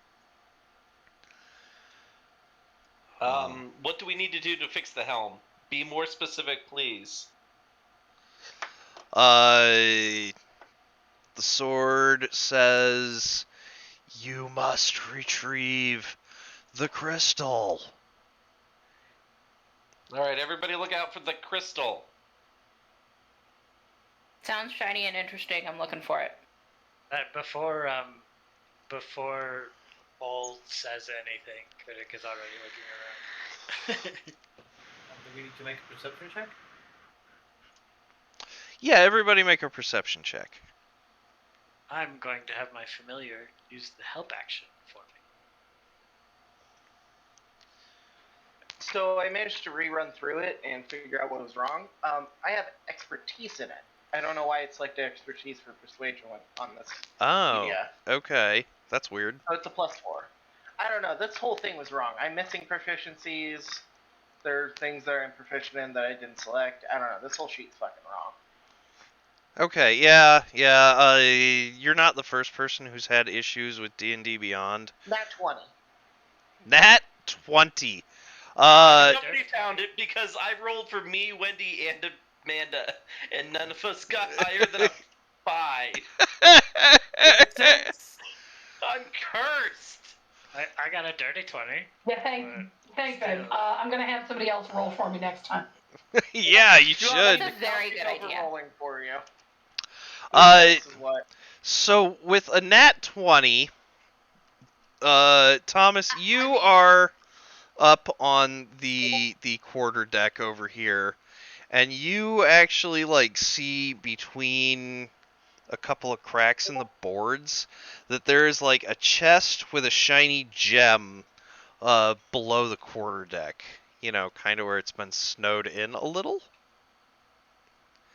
And right about that time, Drew, with your dirty 20, you look up and you see, 5 or 6 different forms silhouetted against the moon, and they're all floating, kind of gliding down to you, and they're all somewhat humanoid shaped. How close are they? They'll be here very, very shortly. Everybody roll initiative. Like in feet. Alright, how what close? dice Oh. are they using? In feet, they are about 50 feet away at this point. I'm gonna. Are they the red and green? Yeah, you need to stop rolling for them. I'll take those Really dice. do. I'm gonna go ahead and try to like communicate telepathically with them and just be like, "What do you need? What do you want?"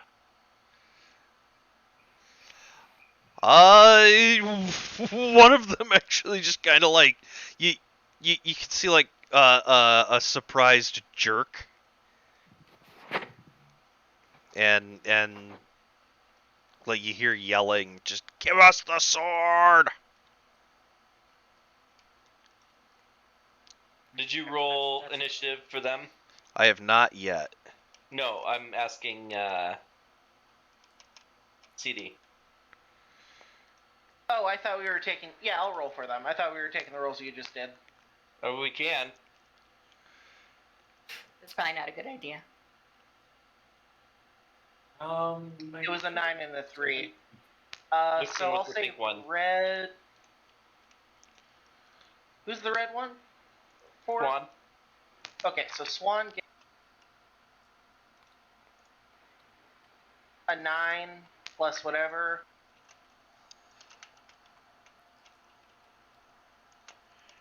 And then 3 Oh. plus. 6. Wow. Okay. Yeah, your dice. I think it's their dice that's cursed.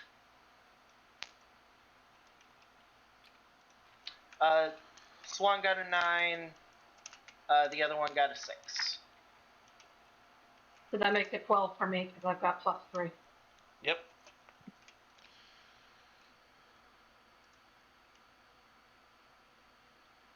Somehow I am still the second to last person to attack.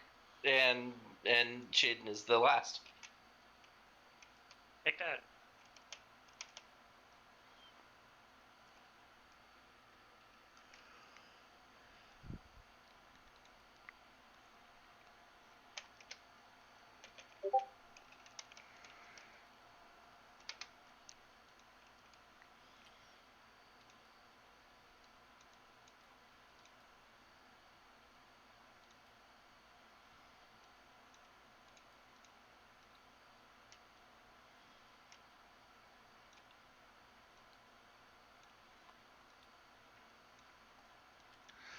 All right, so from above 50 feet, there are a number of simian forms floating down upon you. Thomas, it is you first. Thomas is going to whip around, pull out his bow. Yeah, I'm going to target whichever one looks to be in the heaviest armor. He's probably the leader. All right. We're assuming these guys are hostile, right?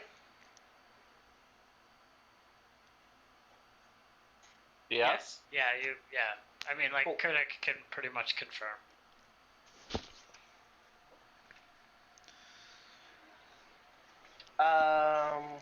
15. 15. Tink.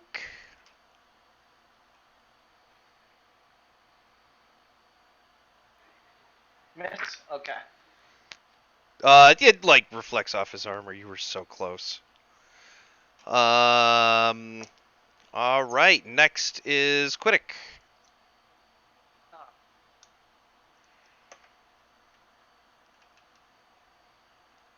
I wanted so badly to go first in that previous combat, and now I have no idea what to do now that I have it. Fix the helm! Yeah. So you do know that the crystal is below you. Okay.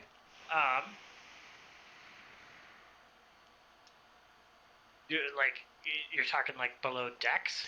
Yeah. It's like it. So Thomas pointed out that like it's in a crack like below you. You can't quite reach through, but like you can see it. Is like the door to that area, would that be accessible anywhere, or is it buried? You could probably crawl through it. You're a small creature, right? I am a small creature. Yeah, you could probably crawl into there. Sweet. Thomas hurt one of them, right? No. Oh. No, Mara bounced that's off right. his armor. That's right. He just tried. Well, dang.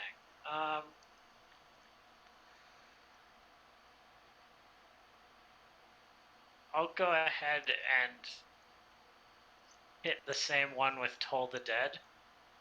So that's a wisdom saving throw of 13. Same one, wisdom saving throw of 13. And he rolls a nat 1. Ooh. Unfortunately, it's only a D8.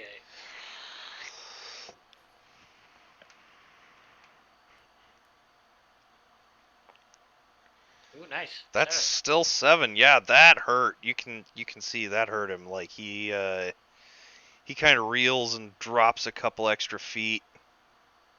And then I'm gonna book it below decks. Okay. Yeah, absolutely. And then when you're crawling, you're gonna be at half move below the quarter deck. Okay, so let's see. It'd be 1, 2, 3.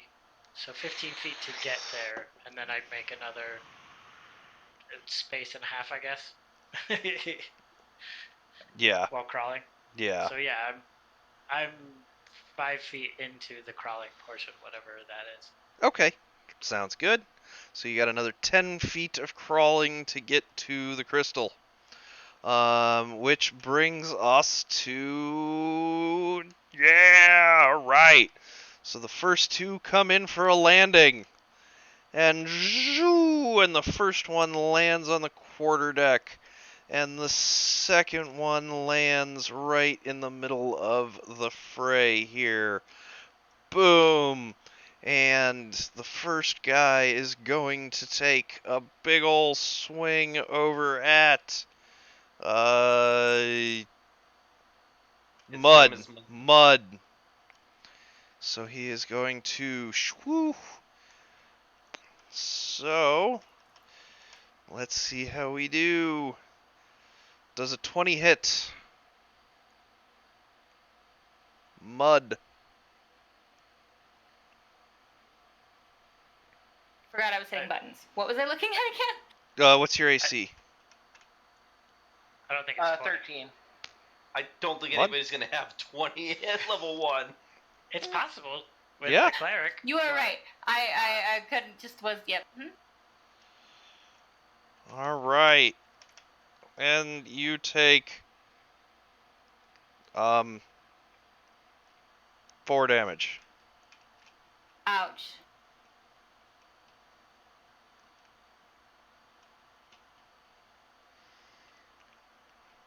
All right.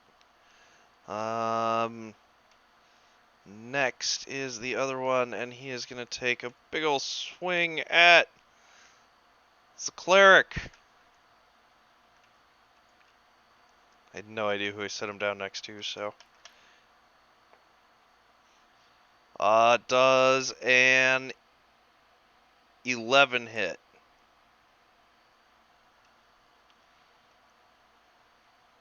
Windy. You're No. muted. 11, big Wow. swing and a No. miss. Big swing and a miss. Alright. So that brings us to Mojo. I get towards this Simeon and he says, Big on, monkey. and rolling.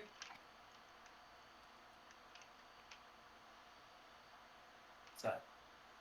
18 plus 3. 21. Oh, yeah, that hits. That hits. Roll damage. 1 second.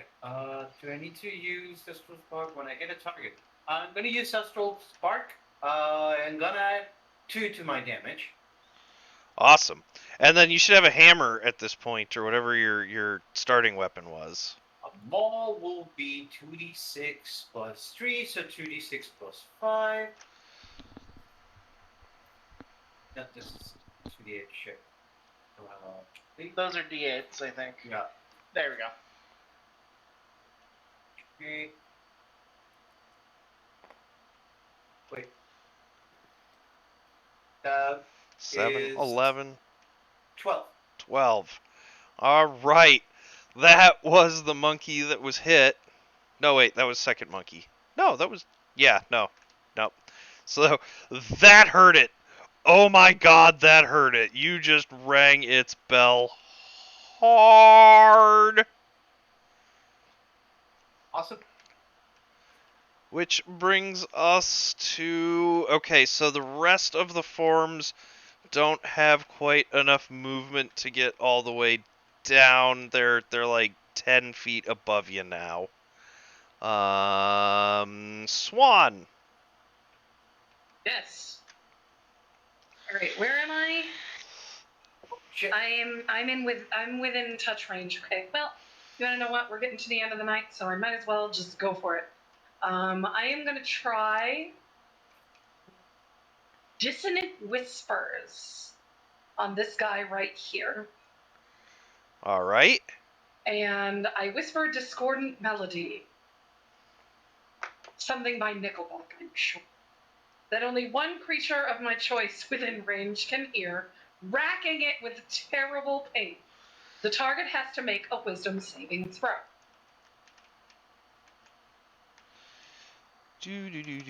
What's Let's hope they don't have too much wisdom. what's the spell? Oh my god, it doesn't matter. He rolled a 4. Okay, great. And I need 3d6 psychic damage. Oh my god! Yeah, I know. Yeah.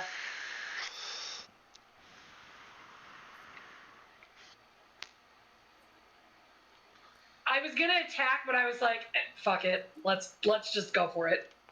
Magic. Oh my god. 14. Yeah, it's dead. You just murdered it. I just myrtleized it. Yeah, just dead. Brah! Alright, which brings us to Mull. Well, I guess I gotta go up here. The rest of them are coming down too, so if you want, you could probably safely ready an action. Right, but aren't they gonna go on? Oh, but they'll still go before me. Yeah, like there's another 5 figures coming down, so. Okay, then yeah, I will ready an action for when the closest of them gets within striking range. Like even before he gets all the way onto the ground, I am wadding that chimp out of the air with my scimitar. Alright, brings us to Mud.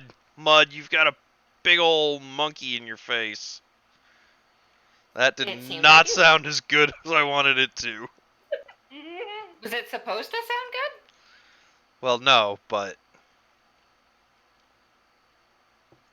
I mean, we're going with my tried and true, and I'm just gonna try to hit him in the face.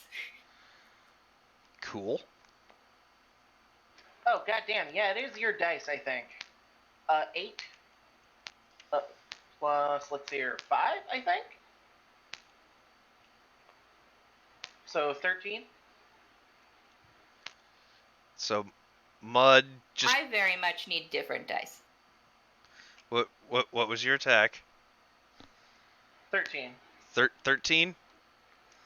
13 is a miss. Do you have martial arts yet? I forget if you got them at level 1. Yeah, Mud can do a bonus action attack, right? Yep. Okay. Do you want to do that, Mud? Sounds like a plan to me. I would. You know what? I'm just going to use my own dice from now on. I won't use your guys' dice. I'll just keep on using mine. Fucking 9. Mud just rolled a 9? Yeah. Yes. Yeah, Fire bonus. that is also a miss. Just everything's blue dice now. Alright, so after Mud, we've got Shaden. Shaden, Mud is taking damage.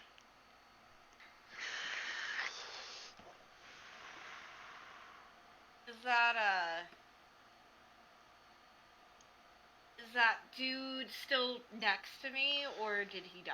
No, He's dead. He got hit in the face on one side, and then this bird came up and sang at it, and it just died. Gotcha.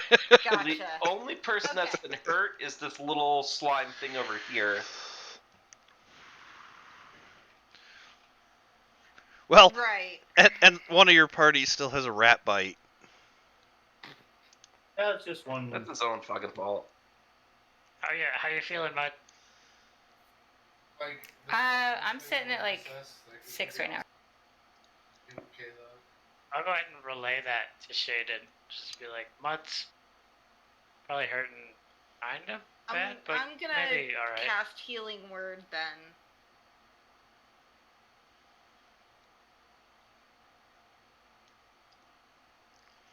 Go for it. I think that just automatically hits, so roll for HP gain.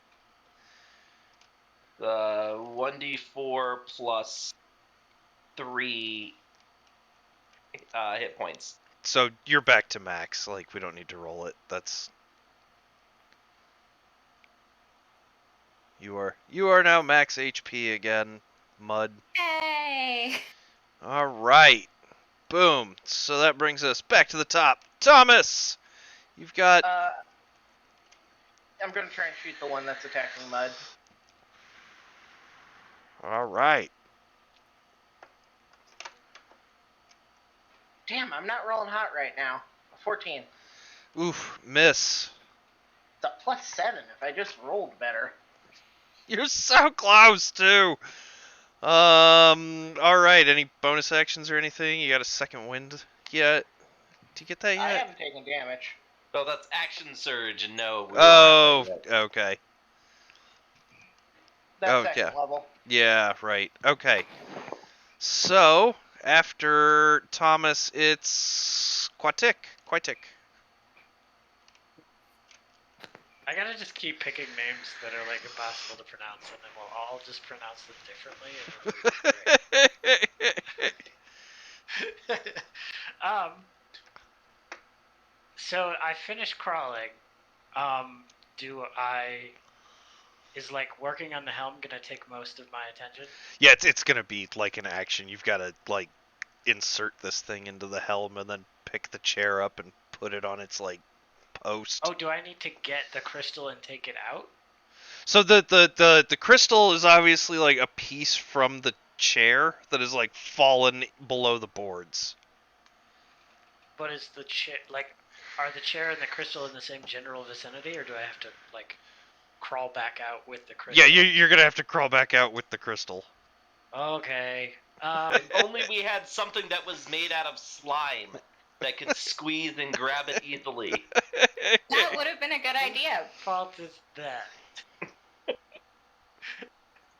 Instead, I was getting punched in the face a lot. What can I see anything through like the cracks in the ship or anything? Yeah, I mean you can see the light and like the shadows. They're all a little too close for you to be able to get a good angle, but there's definitely people up there. Can I see the enemy? Directly above me? You can see one of the guys flying above you. Okay. So I'm gonna grab the crystal with my lower arms, and with my other upper arms, I will cast Soul the Dead at whoever I can see that. Yeah. All right, and that's So I just roll a wisdom save again. Yep, wisdom save again. And what's your save? It 13. doesn't matter. He failed.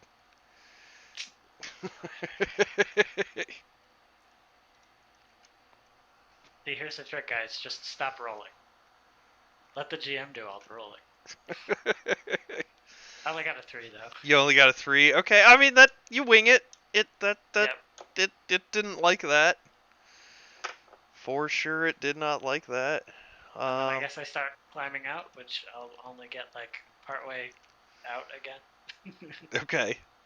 All right. So we are back to the Hadozi warrior and this little fight that's going on with him and the slime. So keeping that up. And 18, 23 versus the slime. I think that hits. Yeah. I'm pretty sure that hit. And that is... Oof. That is 8 damage. Oh, I am shit. now at 2. Looks like I gotta get into melee to help out here. That was a big hit. That was a big hit. All right. So, yeah. After the big Hadozi, it is Mojo. Mojo, there's a bunch of dudes about to float down on you. There's a big guy beating up the slime. Slime seems like they need any help. Very much so. The slime just took a huge hit. 1, 2, I am currently a little struggling and puddly. 2, 3, 4, 5. I can make it.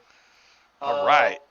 I know I'm using a shield, but then I just realized today while looking at the mall, it's a two-handed weapon, so I cannot use it with a shield. Oh. So, no Yeah. shield. No shield. I'm gonna have to fix that up and give you another one. Okay. Here I go.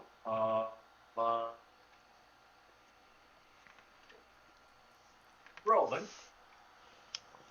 4, a 9 plus 3, that would be a 12. That would be a 12. That, But I'm unfortunately. not sure if I have flanking or advantage for flanking.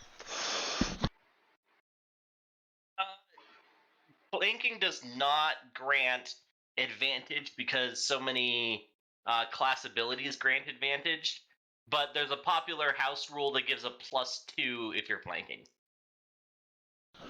Actually, I like that. I think we're going to do that. So that brings your total up to 15? So, No, actually- it's 14. 14. Real quick, there is actually an optional rule in I think the DMG for flanking that does give advantage. Yeah, but because so many class abilities give advantage, it actually negates, or I guess like counteracts or trivializes There we go. the class abilities that do. So the popular house rule is a +2 instead, which is I'm still just saying, a depending on what we palpable. want to do. Yeah, it's still a noticeable advantage while still keeping those class abilities useful. Yeah, we'll give it the +2. Unfortunately, 14 still does not hit. So that was Mojo. All right. So the rest of the crew starts coming down. One of them has already been hit for a third of its HP and comes down. Colin, go ahead, swing.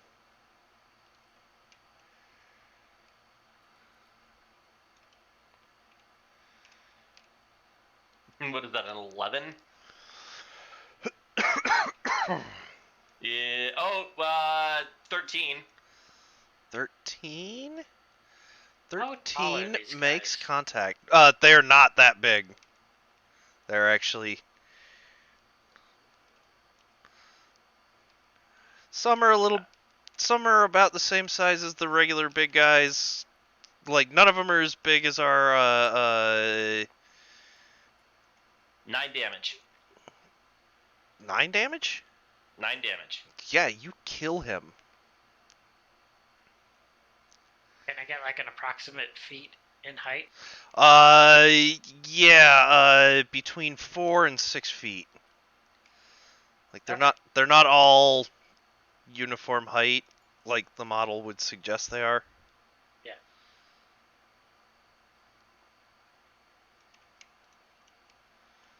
So they come floating down. Which one do I kill?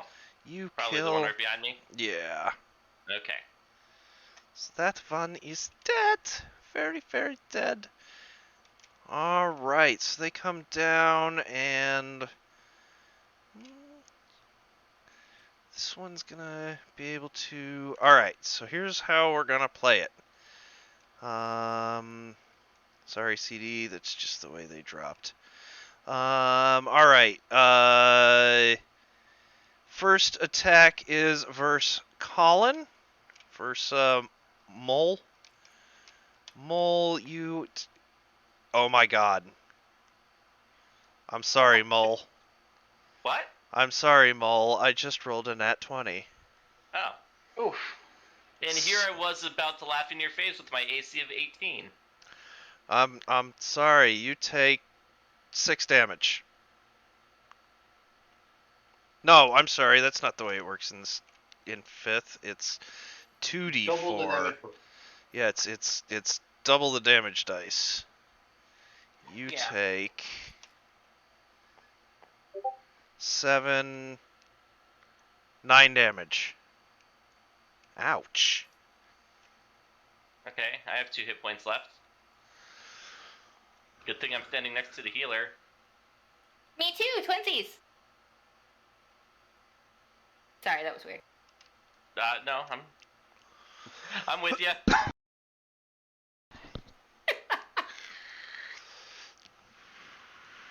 The next one is an attack against the Bard.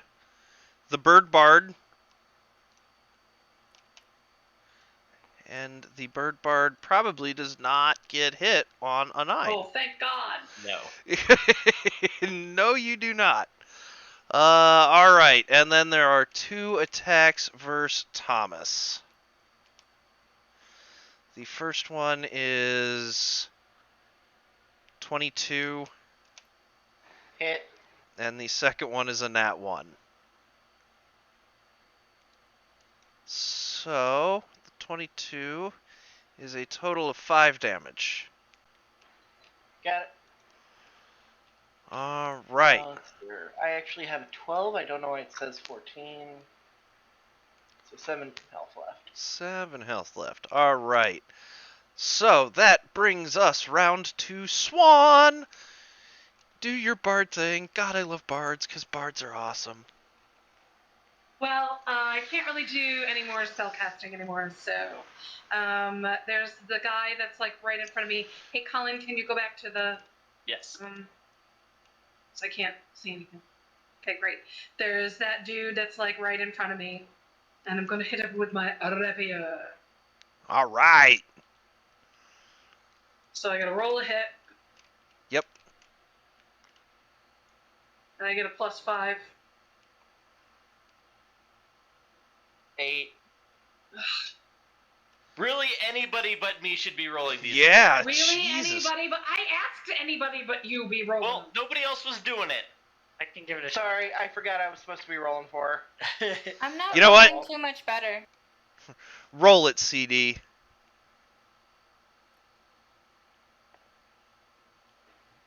I think Swan Song's cursed. All right. Joking right now. No, you're not. Number. You are cursed. All right. Well. Looks like I'm just gonna have to rely on my spells. Thanks. All right. You know, vicious word or vicious mockery is baller. I love I vicious have mockery. that, but I've run out of. It's a cantrip. It's a cantrip. So you can just use that. Yeah, cantrips are 0th level spells. Yeah. Hold on. Did I prepare that? You don't have to prepare him as a bard. You're spontaneous. Oh, I have it anyway. Yeah. All right. So, Mud, you are up. Yes, and Take this thing down. I'm feeling a little cornered. I'm thinking I'm just gonna like melt into goo to take my movement like through his legs to be behind him and then attack.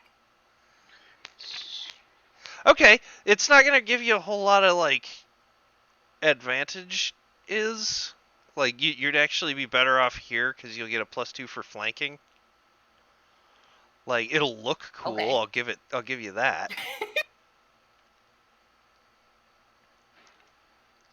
I thought you were supposed to be happy about exciting things. Oh, I am, but Well, fine. We'll just continue punching in the face. Or attempting to.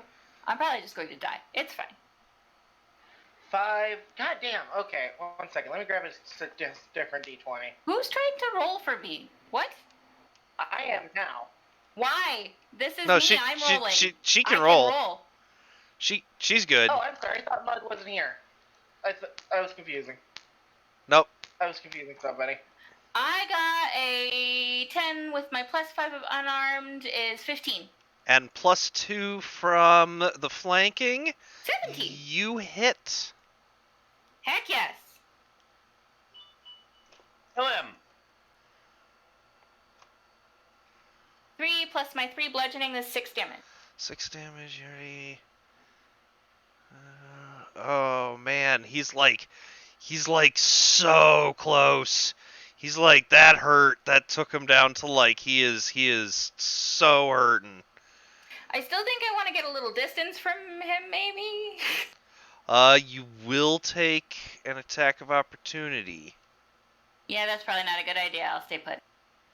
But I believe, don't you have another key point? Can't you hit him again? Can I? You have a bonus action you can use to hit. Key points you don't don't come have in key, until right? level 12. Yeah. Level 2. I can bonus action hit. That sounds like a good idea. Do it.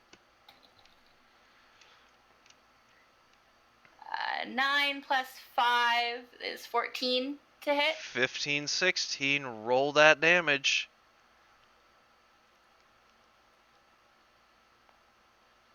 Uh, 4 plus 3 is 7. And he is dead ski. Take that, jerk! All right. Which brings us to Shaden. I'm still in horrible pain, by the way.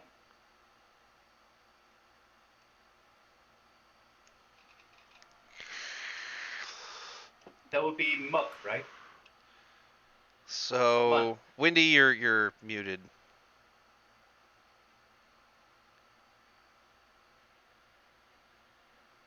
Sorry, I was asking who had pain. Wait. Sorry. Me, Mud. I have pain. Got it. I'll see what I can do about it next time. You skipped me. Did we? Yeah. Yes. Mull. Oh, we did skip Mull. 'Cause I am held my sorry. action. I'm sorry. I did skip you. Yes, let's do Mull and then we'll do Wendy. Okay. I'm just gonna attack the guy in front of me. Hey, I rolled above 10. It was a +5, so 16. I'm pretty sure that hits. That does in fact hit. All right. 1d6 plus 5. Oh, I rolled a 20 there too. So 8 damage. 8 damage. Oh, that hurt so bad. Like you stagger him hard. Which brings us to Shaden. I have 2 hit points, and the ooze girl has 2 hit points. Indeed. Okay. Who's person?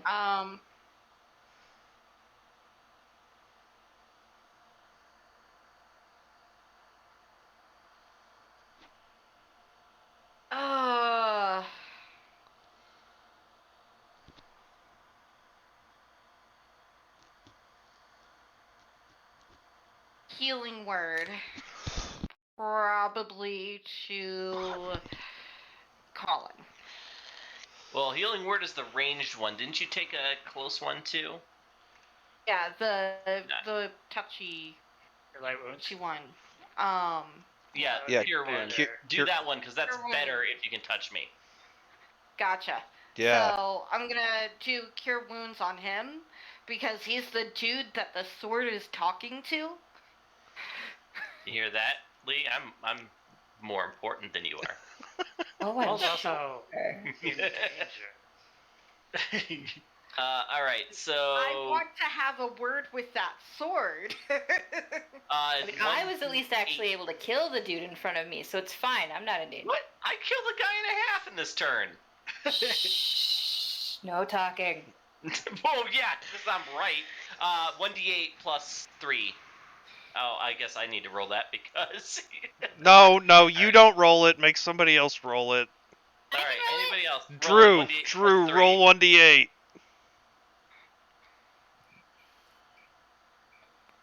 I just Hey, wanna- all right. 11. I am all the way back up to full.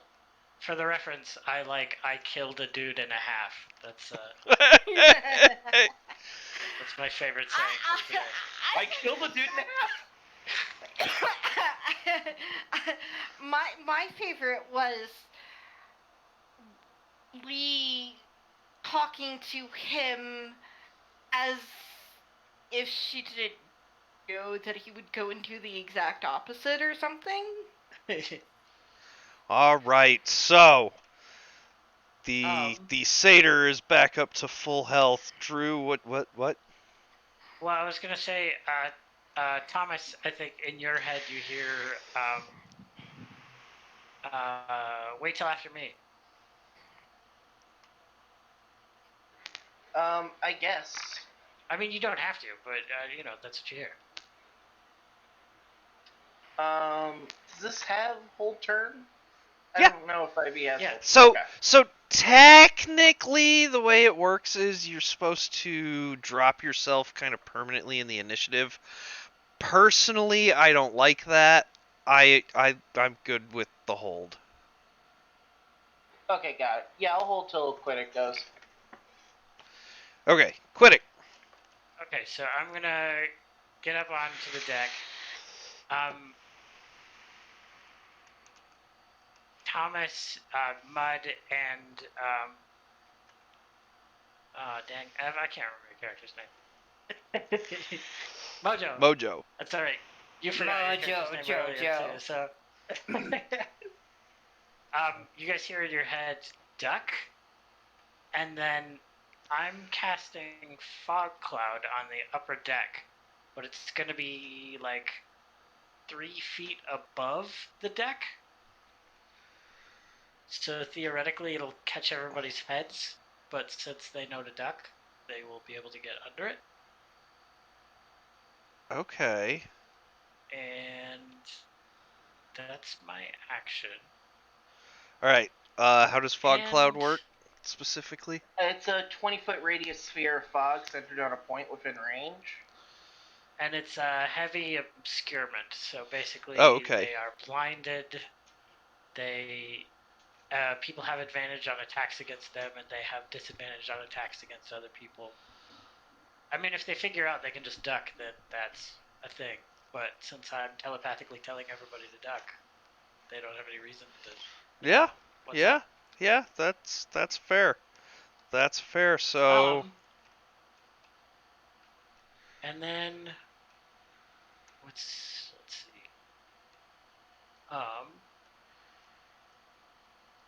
I'm going to.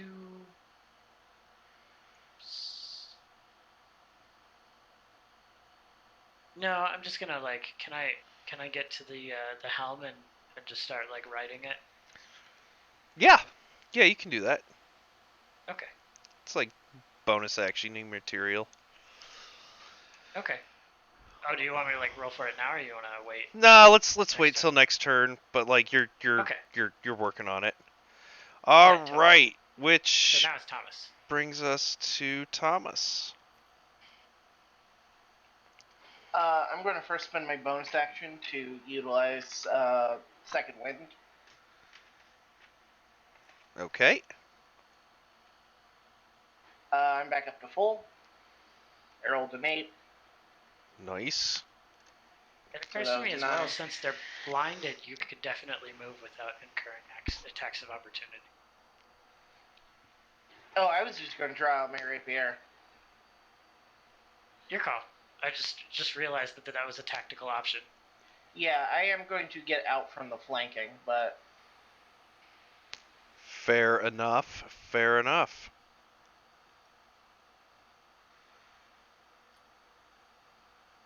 gonna draw my rapier and try to stab this guy in the back. Let's see here, it's a +5.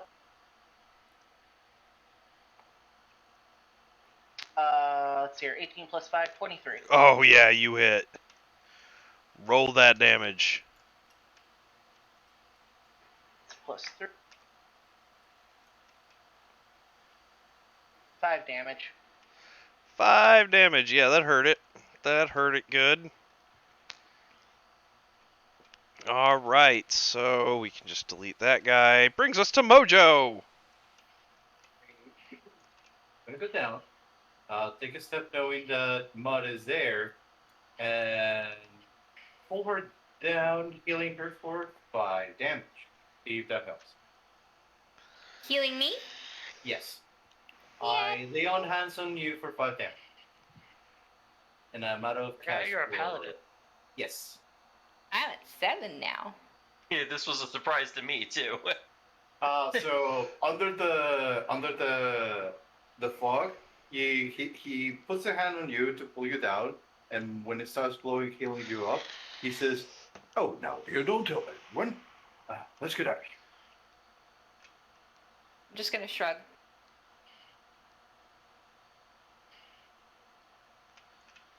"Yeah, that's his turn." Alright. So after Mojo, it's the rest of them. So we'll start with the top 2. We're rolling Perception with disadvantage. So the first one is rolling with a 5, so he's still blinded. The second one oh, okay. The first guy takes a big ol' swing right where you were at, Thomas. The second guy actually ducks down and runs towards you. And starts screaming like, it's not all the way down to the other guy. And the second guy is going to go ahead and take a swing at you there, Thomas. And he rolled a grand total of an 11. So, yeah. The other one, there's one taking a swing over at Colin, over at Mull. And Mull is going to take a swing. Yeah, something tells me that an 8 is not getting through. Not so much, no. And then to the Bird Bard. And he rolled a 2. Alright. So that's them. Swan, Bird Bard. Guy just took a big swing and a miss at you.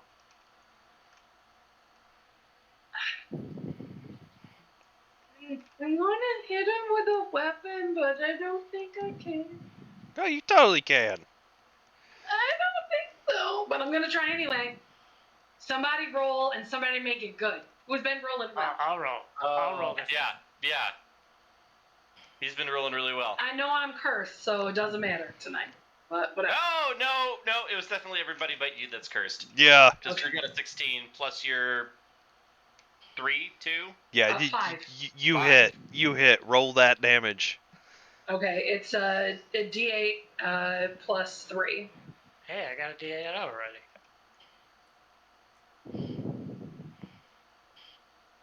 So that's 8 total. Oh my god, yeah, that hurt it hard. Like he turns around and starts chittering at you. Ow! Alright, so after Swan, Mull.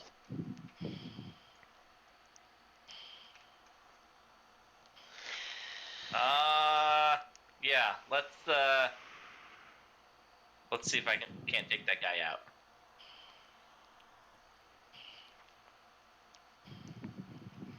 Uh, 15. 15. Hits. D6 plus 5. 8. Yeah, he dead. 8 dead. He dead. Alright. After Mole, we got Mud. Yes. I guess I'm gonna jump into the fray here.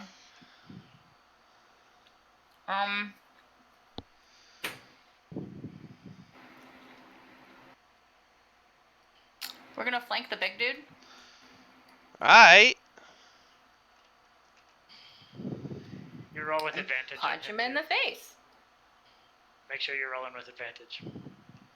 What do I do that? Because he can't see you. Ooh. He's blinded.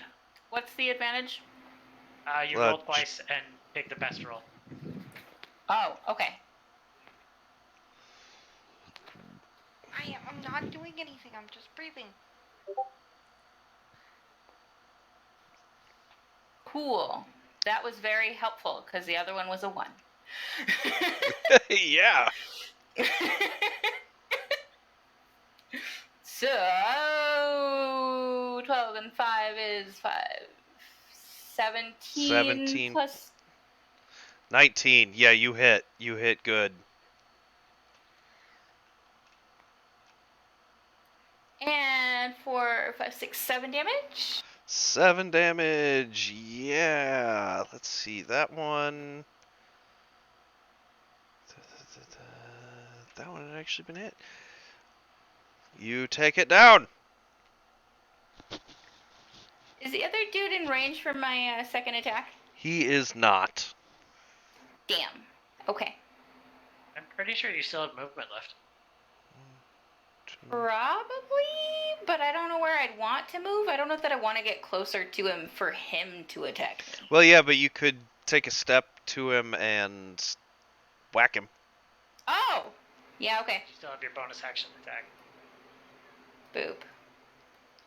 And we will punch him in the face. Punch him in the face. He doesn't have the advantage, right? No, he does not. Yeah, Or he doesn't give me the advantage.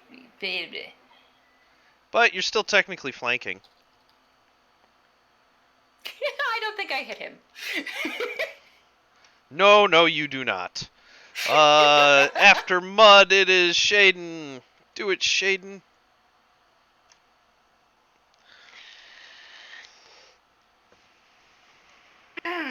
Okay.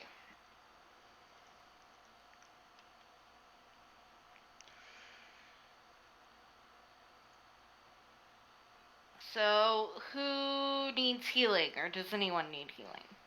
I could probably still use some. You don't have any healing Okay. left. No. Oh, that's true. You do have Toll You the could also Dead. just hit the guy who's almost I dead am right gonna next to you. do Toll the Dead. That's probably actually the best one. You could also just smack him with the hammer. Oh, I like that.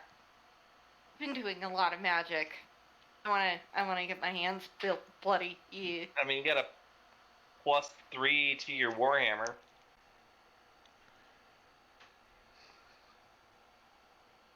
Somebody not me should roll. Drew. Drew did a good job.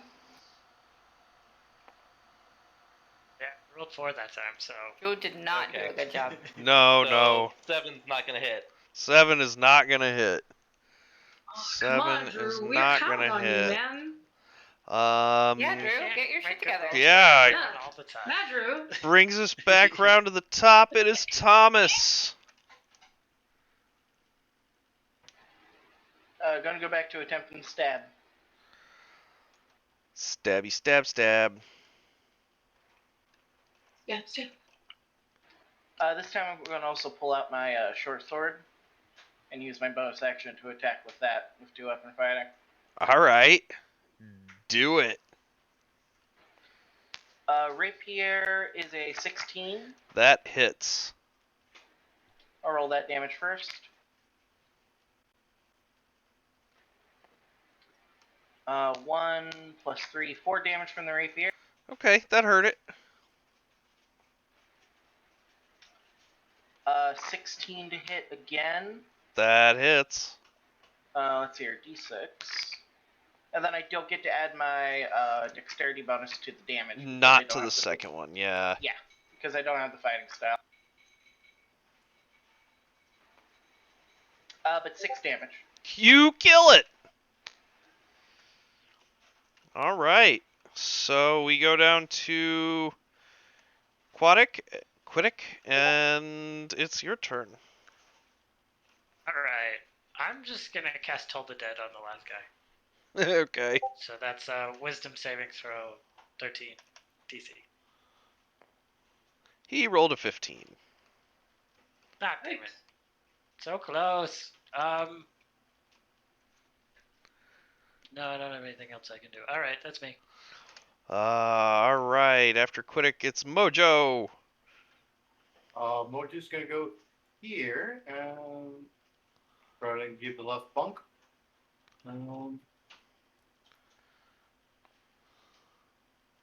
11 plus 3. You that hit. Would be You 14. hit. You hit. Awesome. That would be 6 levels. You kill it. It's got 1 HP left. She rolled an 8.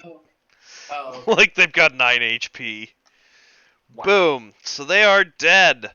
Off in the distance, you see that second ship. It is on its way. No, I'm definitely starting to try to get the thing to work. Honestly, at this point, Drew, it's easy. The crystal goes back into the slot at the headrest, and as soon as you like drop it into the chair's mount, like the thing, like you can feel the magic firing up. Wait, can I attune myself to it? How long does that take? I think the book said 10 minutes, so we'll just Okay. call it like 10 minutes. Takes you like 10 minutes. So yeah, you guys get that chair, that helm set back into its position, and Quiddick sits down and starts doing something. Everybody else, you're fresh from battle. Yeah, like I say, it takes like 10 minutes, and then Well, I think Mole hears in his head, where are we going? But you get the distinct impression that I'm not talking to you.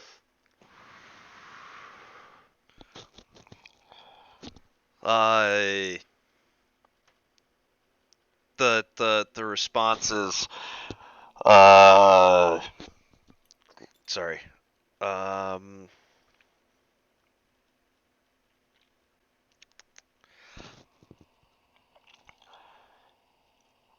for now, just get out of here.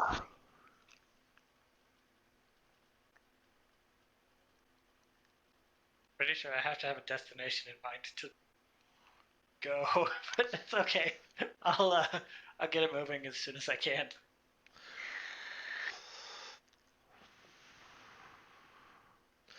Yeah, like I say, it takes 10 minutes to attune. You attune. The ship starts creaking out of the ice. You can hear wood breaking. You can hear ice shattering. The whole ship begins to lift off, and it begins to slowly drift in the air. And It's exciting. Like it's gonna skate across the top of the ice. Where are we going?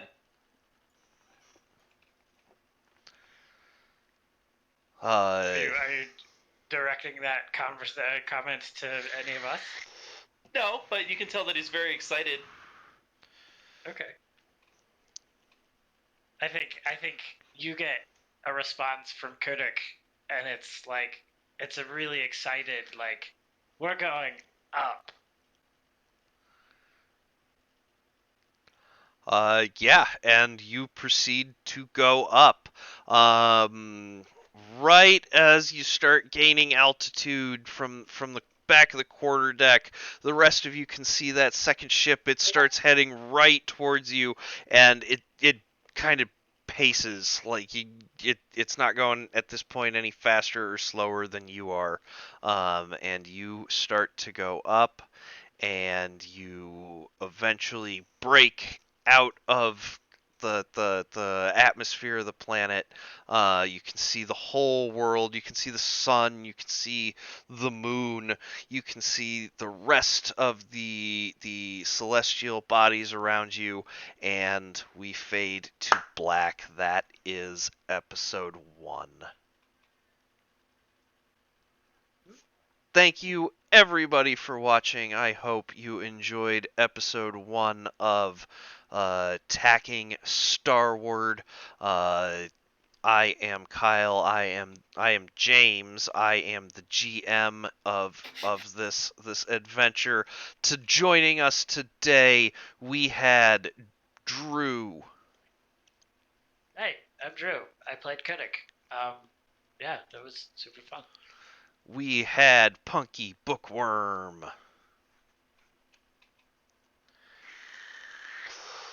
Who is muted? Sorry, I am muted. Hey, I'm Punky. I play Shidden, the Dwarven Cleric. This was really fun. Thank you. Yeah, absolutely. We had with us today Lee. Yeah, hey, I'm Lee. I played Mud. I'm excited to see where this is headed. Thanks. All right. We had Triceraflops.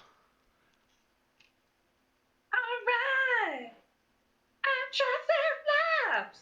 Playing Swan Song. Definitely going to be singing and doing more ridiculous things in the future. All right, I look forward to it. We had CD. Hey, I'm CD. I was playing Thomas Shieldwarden. Hopefully next time I can actually hit with my good weapon. Yeah, exactly. We had Everoth. Hello, I'm Mr. Fred. I hope you enjoy Moto's quirkiness. More to come. And lastly, we had Colin Ringy Dingy. Hey, I'm Colin. I played Mole, the good-natured and empty-headed fighter who is going to be multi-classing into Warlock. All Spoilers. right. Yeah, spoilers. Way to make it next time on Tacking Starward. Yeah, so that is us. Thank you very much for watching. Quick after credits scene we've got from a deck overlooking what is obviously the surface of the moon, a shadowy figure peering off of his tower, off the balcony of his tower, and he's looking up towards the planet as our heroes zip across the sky in front of us, and just a big fist clenches and breaks the railing on the balcony. Thank you very much for watching, everybody. Please join us again next Tuesday for episode 2 of Tacking Starward.